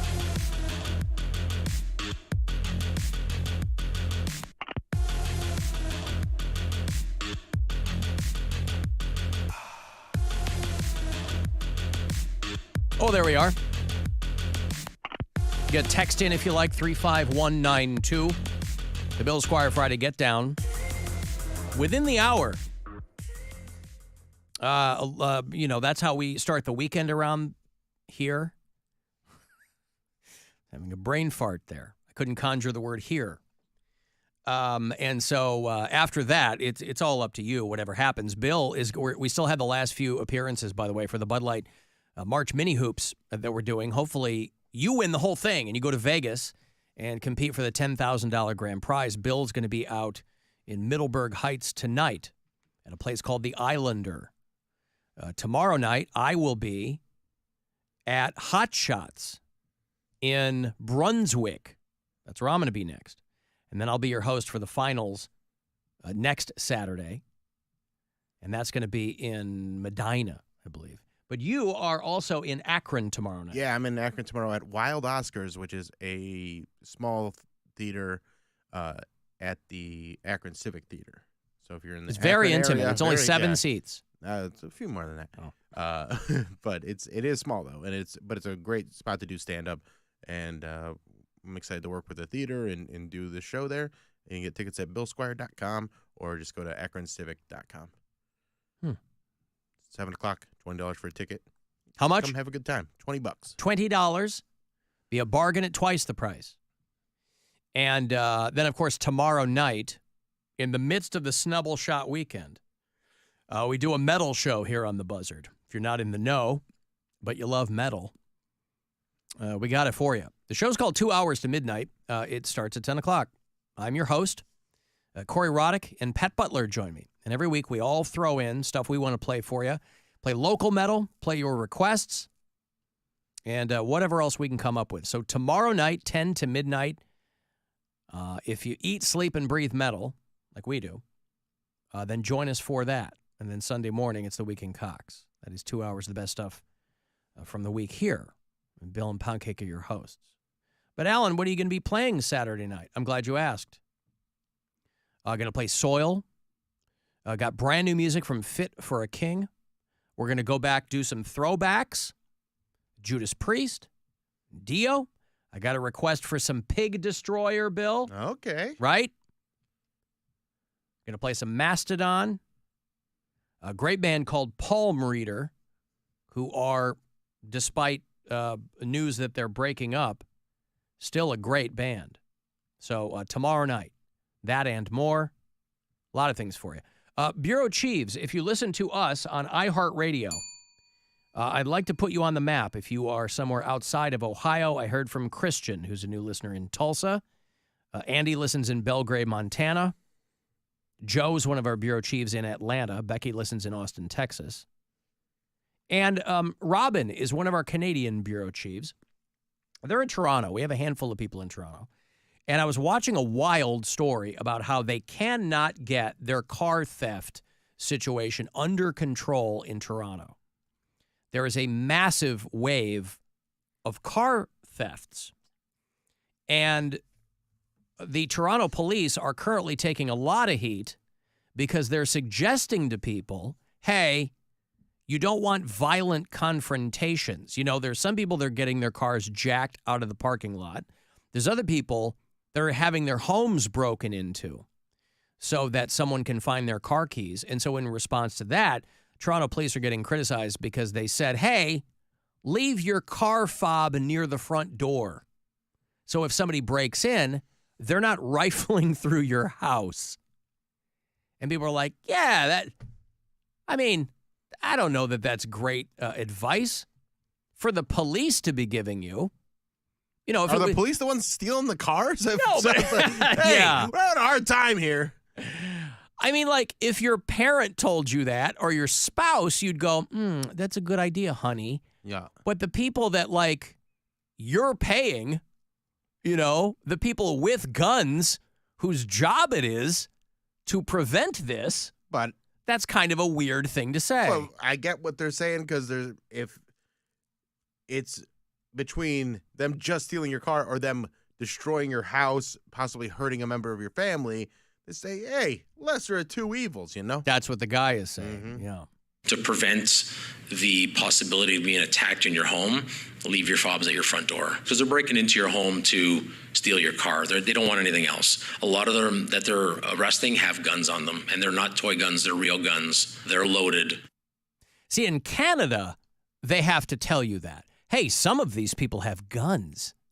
Down here, everyone has guns. Yeah. So up there, that's like, that's a thing. It's funny if you watch Canadian television, by the way, or any cop shows. It's like a big plot point when someone has a gun. Oh, that's. Oh my God! They unwrap it out of a handkerchief? Yeah. Oh my God! How did you get that? How did you get a gun? Grandma loves watching all those British television shows, and that's always like a big part of it is they had a gun. Oh yeah, an entire hour's plot can be around a guy with a gun. But there was a wild part of this whole thing because I kind of was digging into it because I couldn't get my head around. Toronto's a big city, obviously. It's like the New York of Canada. But I just couldn't figure out how so many people were having their cars stolen. And the article I was reading is that car thieves, it's like a candy store for car thieves in Toronto right now. And the story about this guy who is taking great precautions to not have his car stolen again. They said when Dennis Wilson wants to take a drive in his new SUV, he has to set aside an extra 15 minutes because he has a club on the steering wheel. He has tire locks on all four tires that look like the boot you get when you parked in the wrong spot. Mm-hmm. He has a bollard behind his car, one of those posts. And that's in his driveway. He's like, I'm just trying to not have my car stolen from my own driveway. He's driving a Honda CR-V, regular car. So in addition to that, it has 2 alarm systems. He has a vehicle tracking device. He has 4 Apple AirTags in the car. Is it still getting stolen, though? He's got a Faraday bag, if you're hip to that, to jam all the signals, like a Faraday cage, but they make them like into bags. So his fob is in that. He has floodlights on his house pointed to the driveway, which all sounds ridiculous, except he's like, this is the 3rd car I've had. So I'm like, how? And this is what I don't understand. They see it as a challenge. They go, okay, we can go get an easy car to right. steal. And he's I like, wanna steal he's this like, guy's car. I have no illusions about this. All I've done is I've made it an extra 10 minutes, for them to steal my car. But car thefts are way up in Canada. I guess I don't understand. Because they can part it out, yeah. No. I mean a guy going to these lengths in his own driveway. Your insurance goes up. But how is his car? He's like, this is the 3rd car I've had to buy because the other 2. Like what? So what is your question? What don't you understand? Why has this guy had 3 cars stolen? It's all about it's probably the type of car he got. It's where he lives in town, where there's a bunch of people that see is easily accessible. He might be near a highway or like a street that doesn't have a lot of street lights. So it's ripe for the picking. So that's why. And your insurance rate goes up. So obviously he doesn't want his car stolen again. But the only reason why they caught the guy that stole my car was because my back window was busted out, and they saw that it was like, that's uncommon. If it was at night, like, why would your back window be open? So if you got a long strip of like road where it's not lit, then it's lights out. Yeah, there was a good pun. There was a woman in this story who was like, yeah, I put a sign in my window. Hey, please stop breaking my... She's like, I've had the window smashed out 2 or 3 times. I just put a sign in there. Please don't smash my window. She's like, I leave my car unlocked so they don't smash the window again. Smashy. And it's not just people. 2 Canadian government-issued Toyota Highlanders were stolen. They got government cars? In Ottawa. Yeah. The Canadians were supposed to be nice. Here they are stealing all these They're cars. taking That's advantage not of it. nice. I'm gonna need your Taking car, buddy. advantage of it. I'm going to need your car, pal. Hey, buddy. Hey, buddy, I'm going to need your car. The Insurance Bureau of Canada says that car thefts have escalated to a national crisis. How about you put more people in jail then, dummies? You got to catch them first. Unfortunately, they're behind the wheel of really fast cars. The guy's like, either I have to buy a new car or I have to switch jobs because I can't have my car stolen again. Yeah, it's expensive. Oh, he's like this one guy is like he's a field sales rep. So he's always in his car. He's always out somewhere doing something. He's like, I can't have my car stolen again. And that sucks too, because it's one thing to like park on the street and your car is kind of exposed to the elements, but you when you're in your own driveway and some of these driveways got like gates and garages, like that's bold where they go into your garage, open up your garage door and still steal your Right. car. Like the Leafs are like, yep, this is what it is. Like, hey, they wave to you from your car window and drive off. Yeah. Ruthless. There's a dude, there's a dude in Toronto here in this story who doesn't have a garage. So he's got a Ferrari parked in front. So he had to have like those metal bollards placed all the way around it. But then, those have to go up and down. And oh my God. Well, if that's the case, you should have, no one's worried about, You got Ferrari money. You should have garage money. And insurance money. Like, you're not going to get your stuff stolen only a couple times where you're like, oh, well, I guess I shouldn't have a Ferrari. Like, you got money to burn because there ain't no economic reason for you to have a Ferrari. Yeah. The bread and butter of car thieves are cars like the Honda CR-V or Ford F-150 trucks. Luxury cars are just trophies. Because they want cars that are popular because they're parting them out. Right. So you don't want a car that's rare because it's easy to track and you're not going to be able to do anything with it. But you steal a CR-V or an F-150, those are 2 of the most popular cars there are. Yeah. People always need parts for that. Oh, cripe, just keep your door unlocked, all right? Tell him not to break your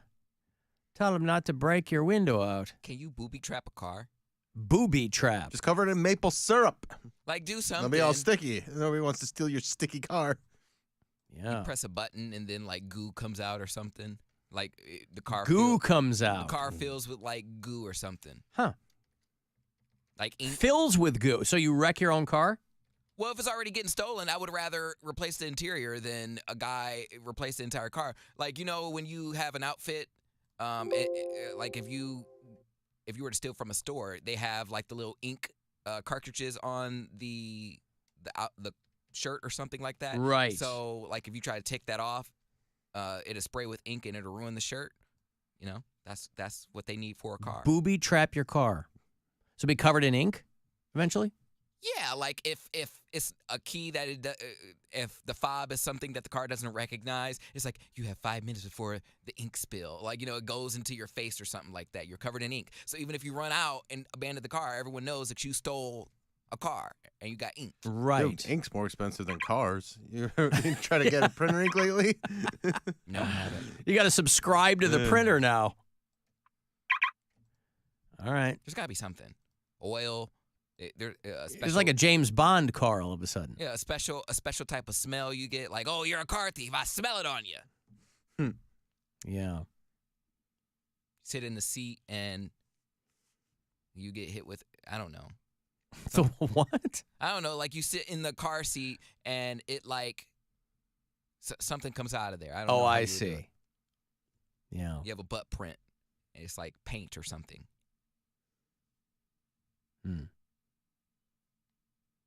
Alan, Canadians don't have the right to defend themselves. Guns are basically outlawed. Thieves have no fear when there's no chance anybody has a gun or even the right to defend themselves. There are a lot of people in Canada with guns. Most of Canada is rural country. I thought it was a part of the... A lot of people with rifles and hunting. If you're talking about handguns, that's a different thing. But guns are not basically outlawed in Canada. They're all you have to. They have a hell of a lot more hoops you got to jump through than here. Well, they don't have. It's just a different culture. They're not ammo-sexuals up there. They're not in love with their guns like we are down here. I thought because it was a part of the Commonwealth, guns were either outlawed or really, really hard to get. Plenty of people up there with guns. Okay. Well, that's my point. Yes, they're not easy to get. They should not be as easy to get down here as they are. But that's just a difference in culture. Well, it's not in They the don't have a Constitution. gun culture in Canada. They should have a switch that manually turns off the fuel pump. Something. Hidden somewhere under the dash. Right. That might be a tad more practical than Pound Cake's blue squid ink all over the place. Like, I don't know. I feel like the steering wheel lock should like lock on its own. If there's not a key in there and it's not a push to start, then the car should know if it's being hot wired. The car know every damn thing else. Cody, your phone's not plugged in. Like it'd tell me. Like certain stuff in my car I didn't even know was a thing. So you mean to tell me they can't have something where it knows if it's being hot wired or it knows if it's being stolen? Well, and that's where BS. like more, because cars are turning into rolling computers, but more and more, you can remotely shut a car down from somewhere if it has that capability. I want the capability. That kind of stuff's going to get way more popular if it, I want the capability of just pressing my gas pedal. I'm like, oh, so you want to steal my car, eh? Well, you ain't going to be able to stop. You better keep on rolling. So he ain't got control. He's like, wait, it's a stop sign. You're remotely driving the car? No, I can only control the gas. I'm like, he gonna go right into a wall. Mm-hmm. Oh, runaway car. I wonder what happened. You'd crash your own car with someone behind the wheel. Wow. Well, then, because I get a brand new car. He stole it. I didn't control that. Yeah, but so you'd lie about not controlling it. Yeah. Oh. Like if I was a Jimmy Neutron character, like I would create a master plan. Like, he took my car. Jimmy Neutron. You got a brainiac friend that can like rig something. Mm-hmm. Rig that. Well, you might be onto something. Like, the brake doesn't work and the gas is to the floor. Whatever will you do? I want to appear in the backup camera. I just want it to be my face like, you thought you were going to get away with this, didn't you? Like, what are you doing, sir? Al and I work for a local dealership. We've had a string of thefts. All we have to do is take out some of the fuses for the starter and the ignition. That's what I'm talking about. Right. Well, right. Cars that are just sitting there at a dealership, yes. But do you want to put your fuses in and out every day? I mean, if it keeps your car from getting stolen. Yeah, I know. Yes, There's no amount of work you're going to put into it to keep your car from getting stolen. Like that guy. Mm-hmm. He's got a boot on all four of his legs. When somebody says, "What's it all about?" That's what they're talking about up there. I'm going to break. We'll have the Bill Squire Friday Get Down on the way. That is how you know the weekend has officially been started. If you want to send a text, 35192. You can watch live if you like at alancoxshow.com. The Alan Cox Show on 100.7 WMMA.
win? Just listen to this station on the free iHeartRadio app. This is The Buzzard. From the Bath Authority Studios. The Buzzard. The home of the buzzard. Buzzard. This is 100.7 WMMS. Cleveland. Call the Alan Cox Show. Idiot. Stupid moron. 216-578-1007 or 1-800-348-1007.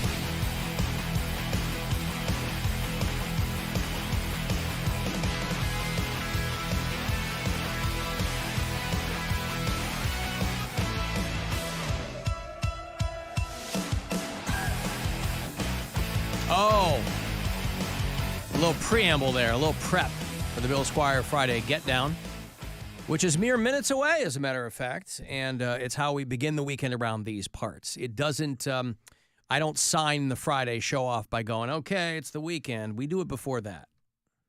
Now, granted, and I've said this before, but it bears repeating, there are people who will end their day at 5 o'clock, and they go, yay, it's the weekend. And to them I say, au contraire, mon frère, or ma sœur. Not until the Bill Squire Friday Get Done. Have I over-explained it sufficiently? No, keep going. Well, Explain here's it what we for do. about 18 more minutes. I was reading that there was a global McDonald's crash this morning. McDonald's were closed because, did anybody try to go to McDonald's this morning? No. There was a global McDonald's IT failure or something. So there were McDonald's stores around the world this morning closed because they had system failures. They had some technology outage. You know, there's people, the most I've ever gone to a McDonald's is when my dad was in the hospital 2 summers ago. My dad was dying, and we were in the hospital for a full week and a half before he passed. And my mom in that time never left the hospital. We were going back and forth day to day. My siblings and I would get there first thing in the morning and we'd leave at night. You know, visiting hours are over or whatever. My mom was in there with my dad the whole time. But every morning I would pull into McDonald's and I'd get some food for my mom. I'd get her like they have like a little yogurt and granola thing. Or I'd get her, like some orange juice or something like that. And so for a week and a half, every morning, I was pulling through the McDonald's that was closest to the hospital where my dad was. And the lines of people who do that every single day. I was doing it for a week and a half. But, everybody has their morning routine. And for a lot of people, I would imagine something like this morning, which might seem silly at first blush, but I bet that threw off a lot of people's Friday. They pull up and somebody goes, our computer's down. Usually it's the shake machine. Right. You know that. That works. Would you like a free milkshake at 7 a.m. to make up for the fact that we can't take your order? Ironically, the wires are crossed, and the only thing working is the shake machine. So, yeah, around the world, there were McDonald's restaurants that couldn't be open. I don't know how long it lasted, but it was a big, big deal this morning. A global system crash. Maybe. Now, the more conspiracy-minded among us would say maybe this was all planned because this is when they were going to be cleaning the shake machines. They always say that it takes a long time to do that. But I can just imagine somebody who was there in line and cursing their luck. Because how am I going to start my day without a piece of meat between 2 pancakes? And they have something like that? Yeah. They got like a pancake sandwich? What is that one pound cake? What's the pancake McGriddle? sandwich? A McGriddle. A McGriddle. Yep, Yeah. that's what I get. Oh, God, I haven't had one in years. I'm afraid to have one now. Why? Just trying to be a healthier boy. Yeah, I just... So are they blueberry? Can you do pancake by the lake? I mean, I guess that would count. Anything that has cake in it, I let it slide. You see him and the guests are cutting into a short stack. They're just pouring syrup on it, and he's knife and fork. Someone brought a cupcake one time, and I was like, well, that's not really... I was like, it has cake in the name, so yeah, you can do a cupcake. So technically a pancake a shortcake, anything with cake in it. Oh, anything with cake in it. I would probably let it ride. Yeah. What about bukkake? Am I pronouncing that correctly, Bill? Yeah, nailed it. That's for my OnlyFans. So much frosting. So anything with it. Well, again, I don't want to revisit this, but I think you should provide the guest a cake. I'm not gonna do that. Not going to do that. If they come to my apartment, Won't do the minimum for a guest who is giving you their time. No, they can partake and humor me if they want to, but they don't have to. Maybe they're watching their figure too. Maybe they're allergic to cake. All cake. They're just allergic to cake. Allergic to cake. Yeah. You could get them gluten-free cake. Nope. Wow. My cake. Who's your next guest now? Do you have? I said it was the Boogered Up guys. Oh, that's right. The Boogered Up. Yeah, I love those guys. Well, listen. I'm just saying, think about it. Think about pancakes. Alan and I haven't had a McGriddle since I puked 2 of them up years ago. Don't ruin it, man. I'll tell you what, I've never had one, but if Of course you haven't. Well, no, I haven't. But it sounds because they're blueberry. Is that the hook? No, I don't think so. Oh, I thought they were. Yeah, it's blueberry. It's blueberry pancakes. No, because that sounds awesome. Yeah, it's blueberry pancake, and you have sausage, egg, and bacon in the middle. I don't need all that. I mean, I'd be fine with the pancakes and the sausage, but man, the blueberry, that sounds good. Yeah. But isn't it super? Is it like greasy though? I could see it being sweet. Yeah, it's greasy. Is it? Yeah, I don't want that. Because you have the sausage and the bacon and the egg in the middle, and just the wrapping itself. But like that's a part of it because it's only like this big, but it's like so heavy. It's so heavy, dude. Well, that's what I'm saying. It sounds like a really tough way to start your day. It fits in the palm of your hand, but it weighs like a pound. I'm like, oh God, I can't wait for this to just sit in my stomach. Yeah, you're not going to sell this to Alan with this description. I don't care, man. More for us. It's made with love. No, listen, you're clearly in the majority. I mean, it sounds at first blush, it sounds good, like flavor wise.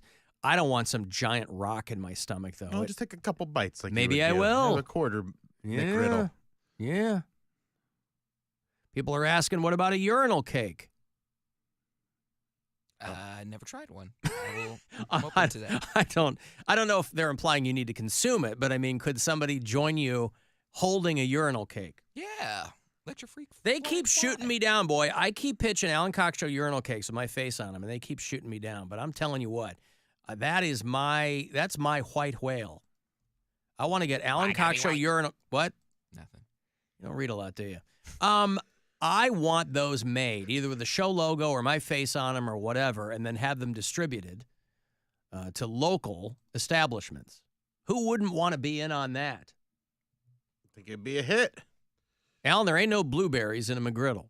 That's what I was going to say. Why did I think that? I thought because there are. No, there's like little syrup balls, but it's maybe that's what it is. It's not blueberries.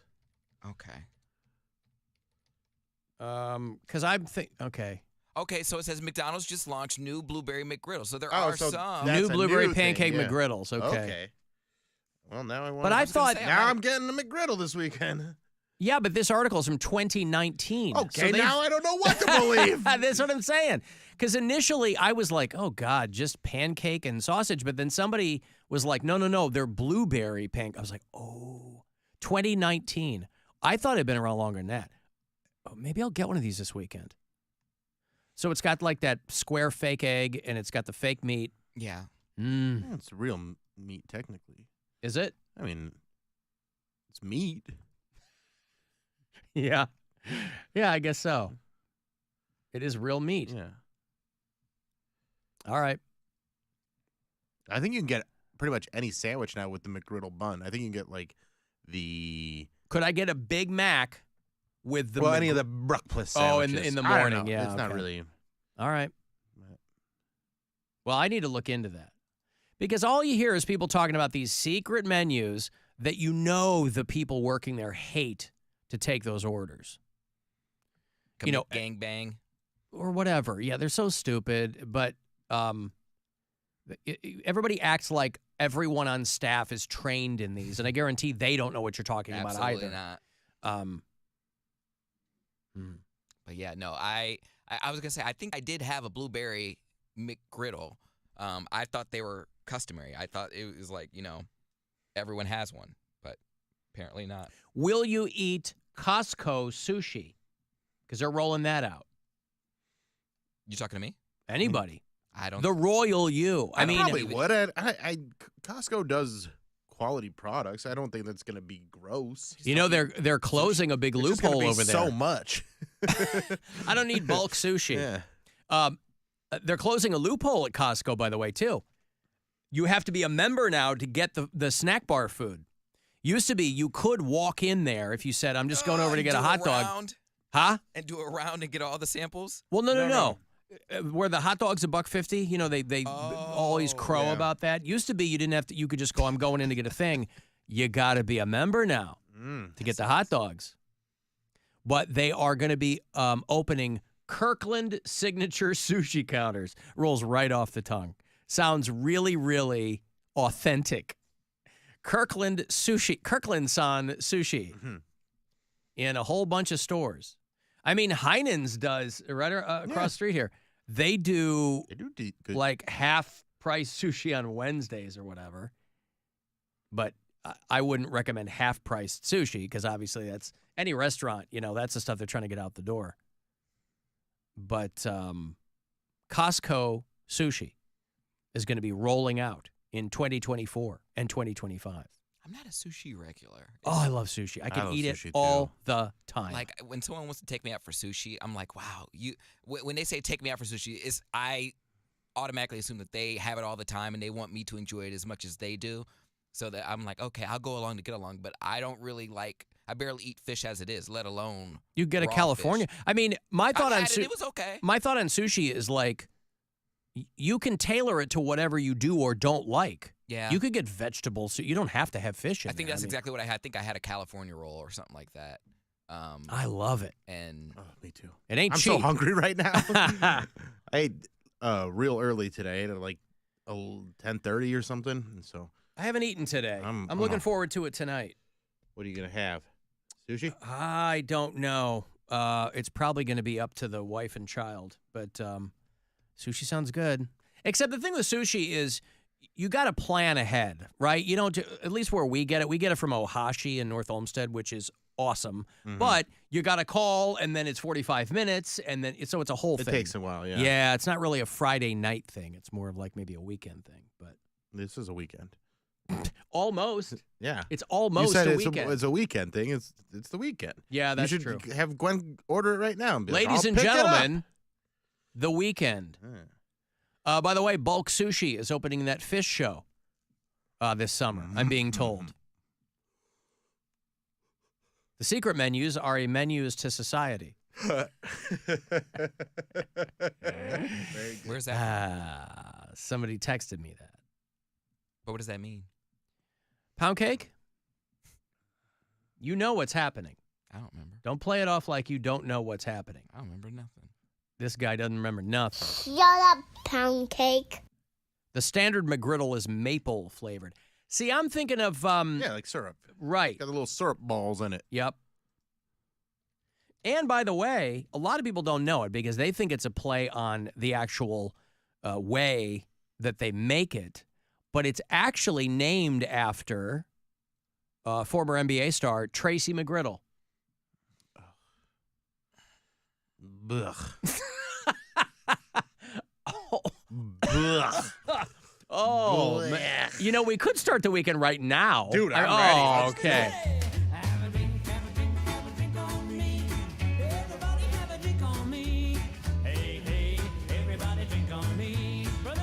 It's my show. I say, screw you. I'll start the weekend when I want to. And we'll all start it with the Bill Squire Friday Get Down in honor of the late, great Murray Saul at WMMS. Take it away, William. It's Friday!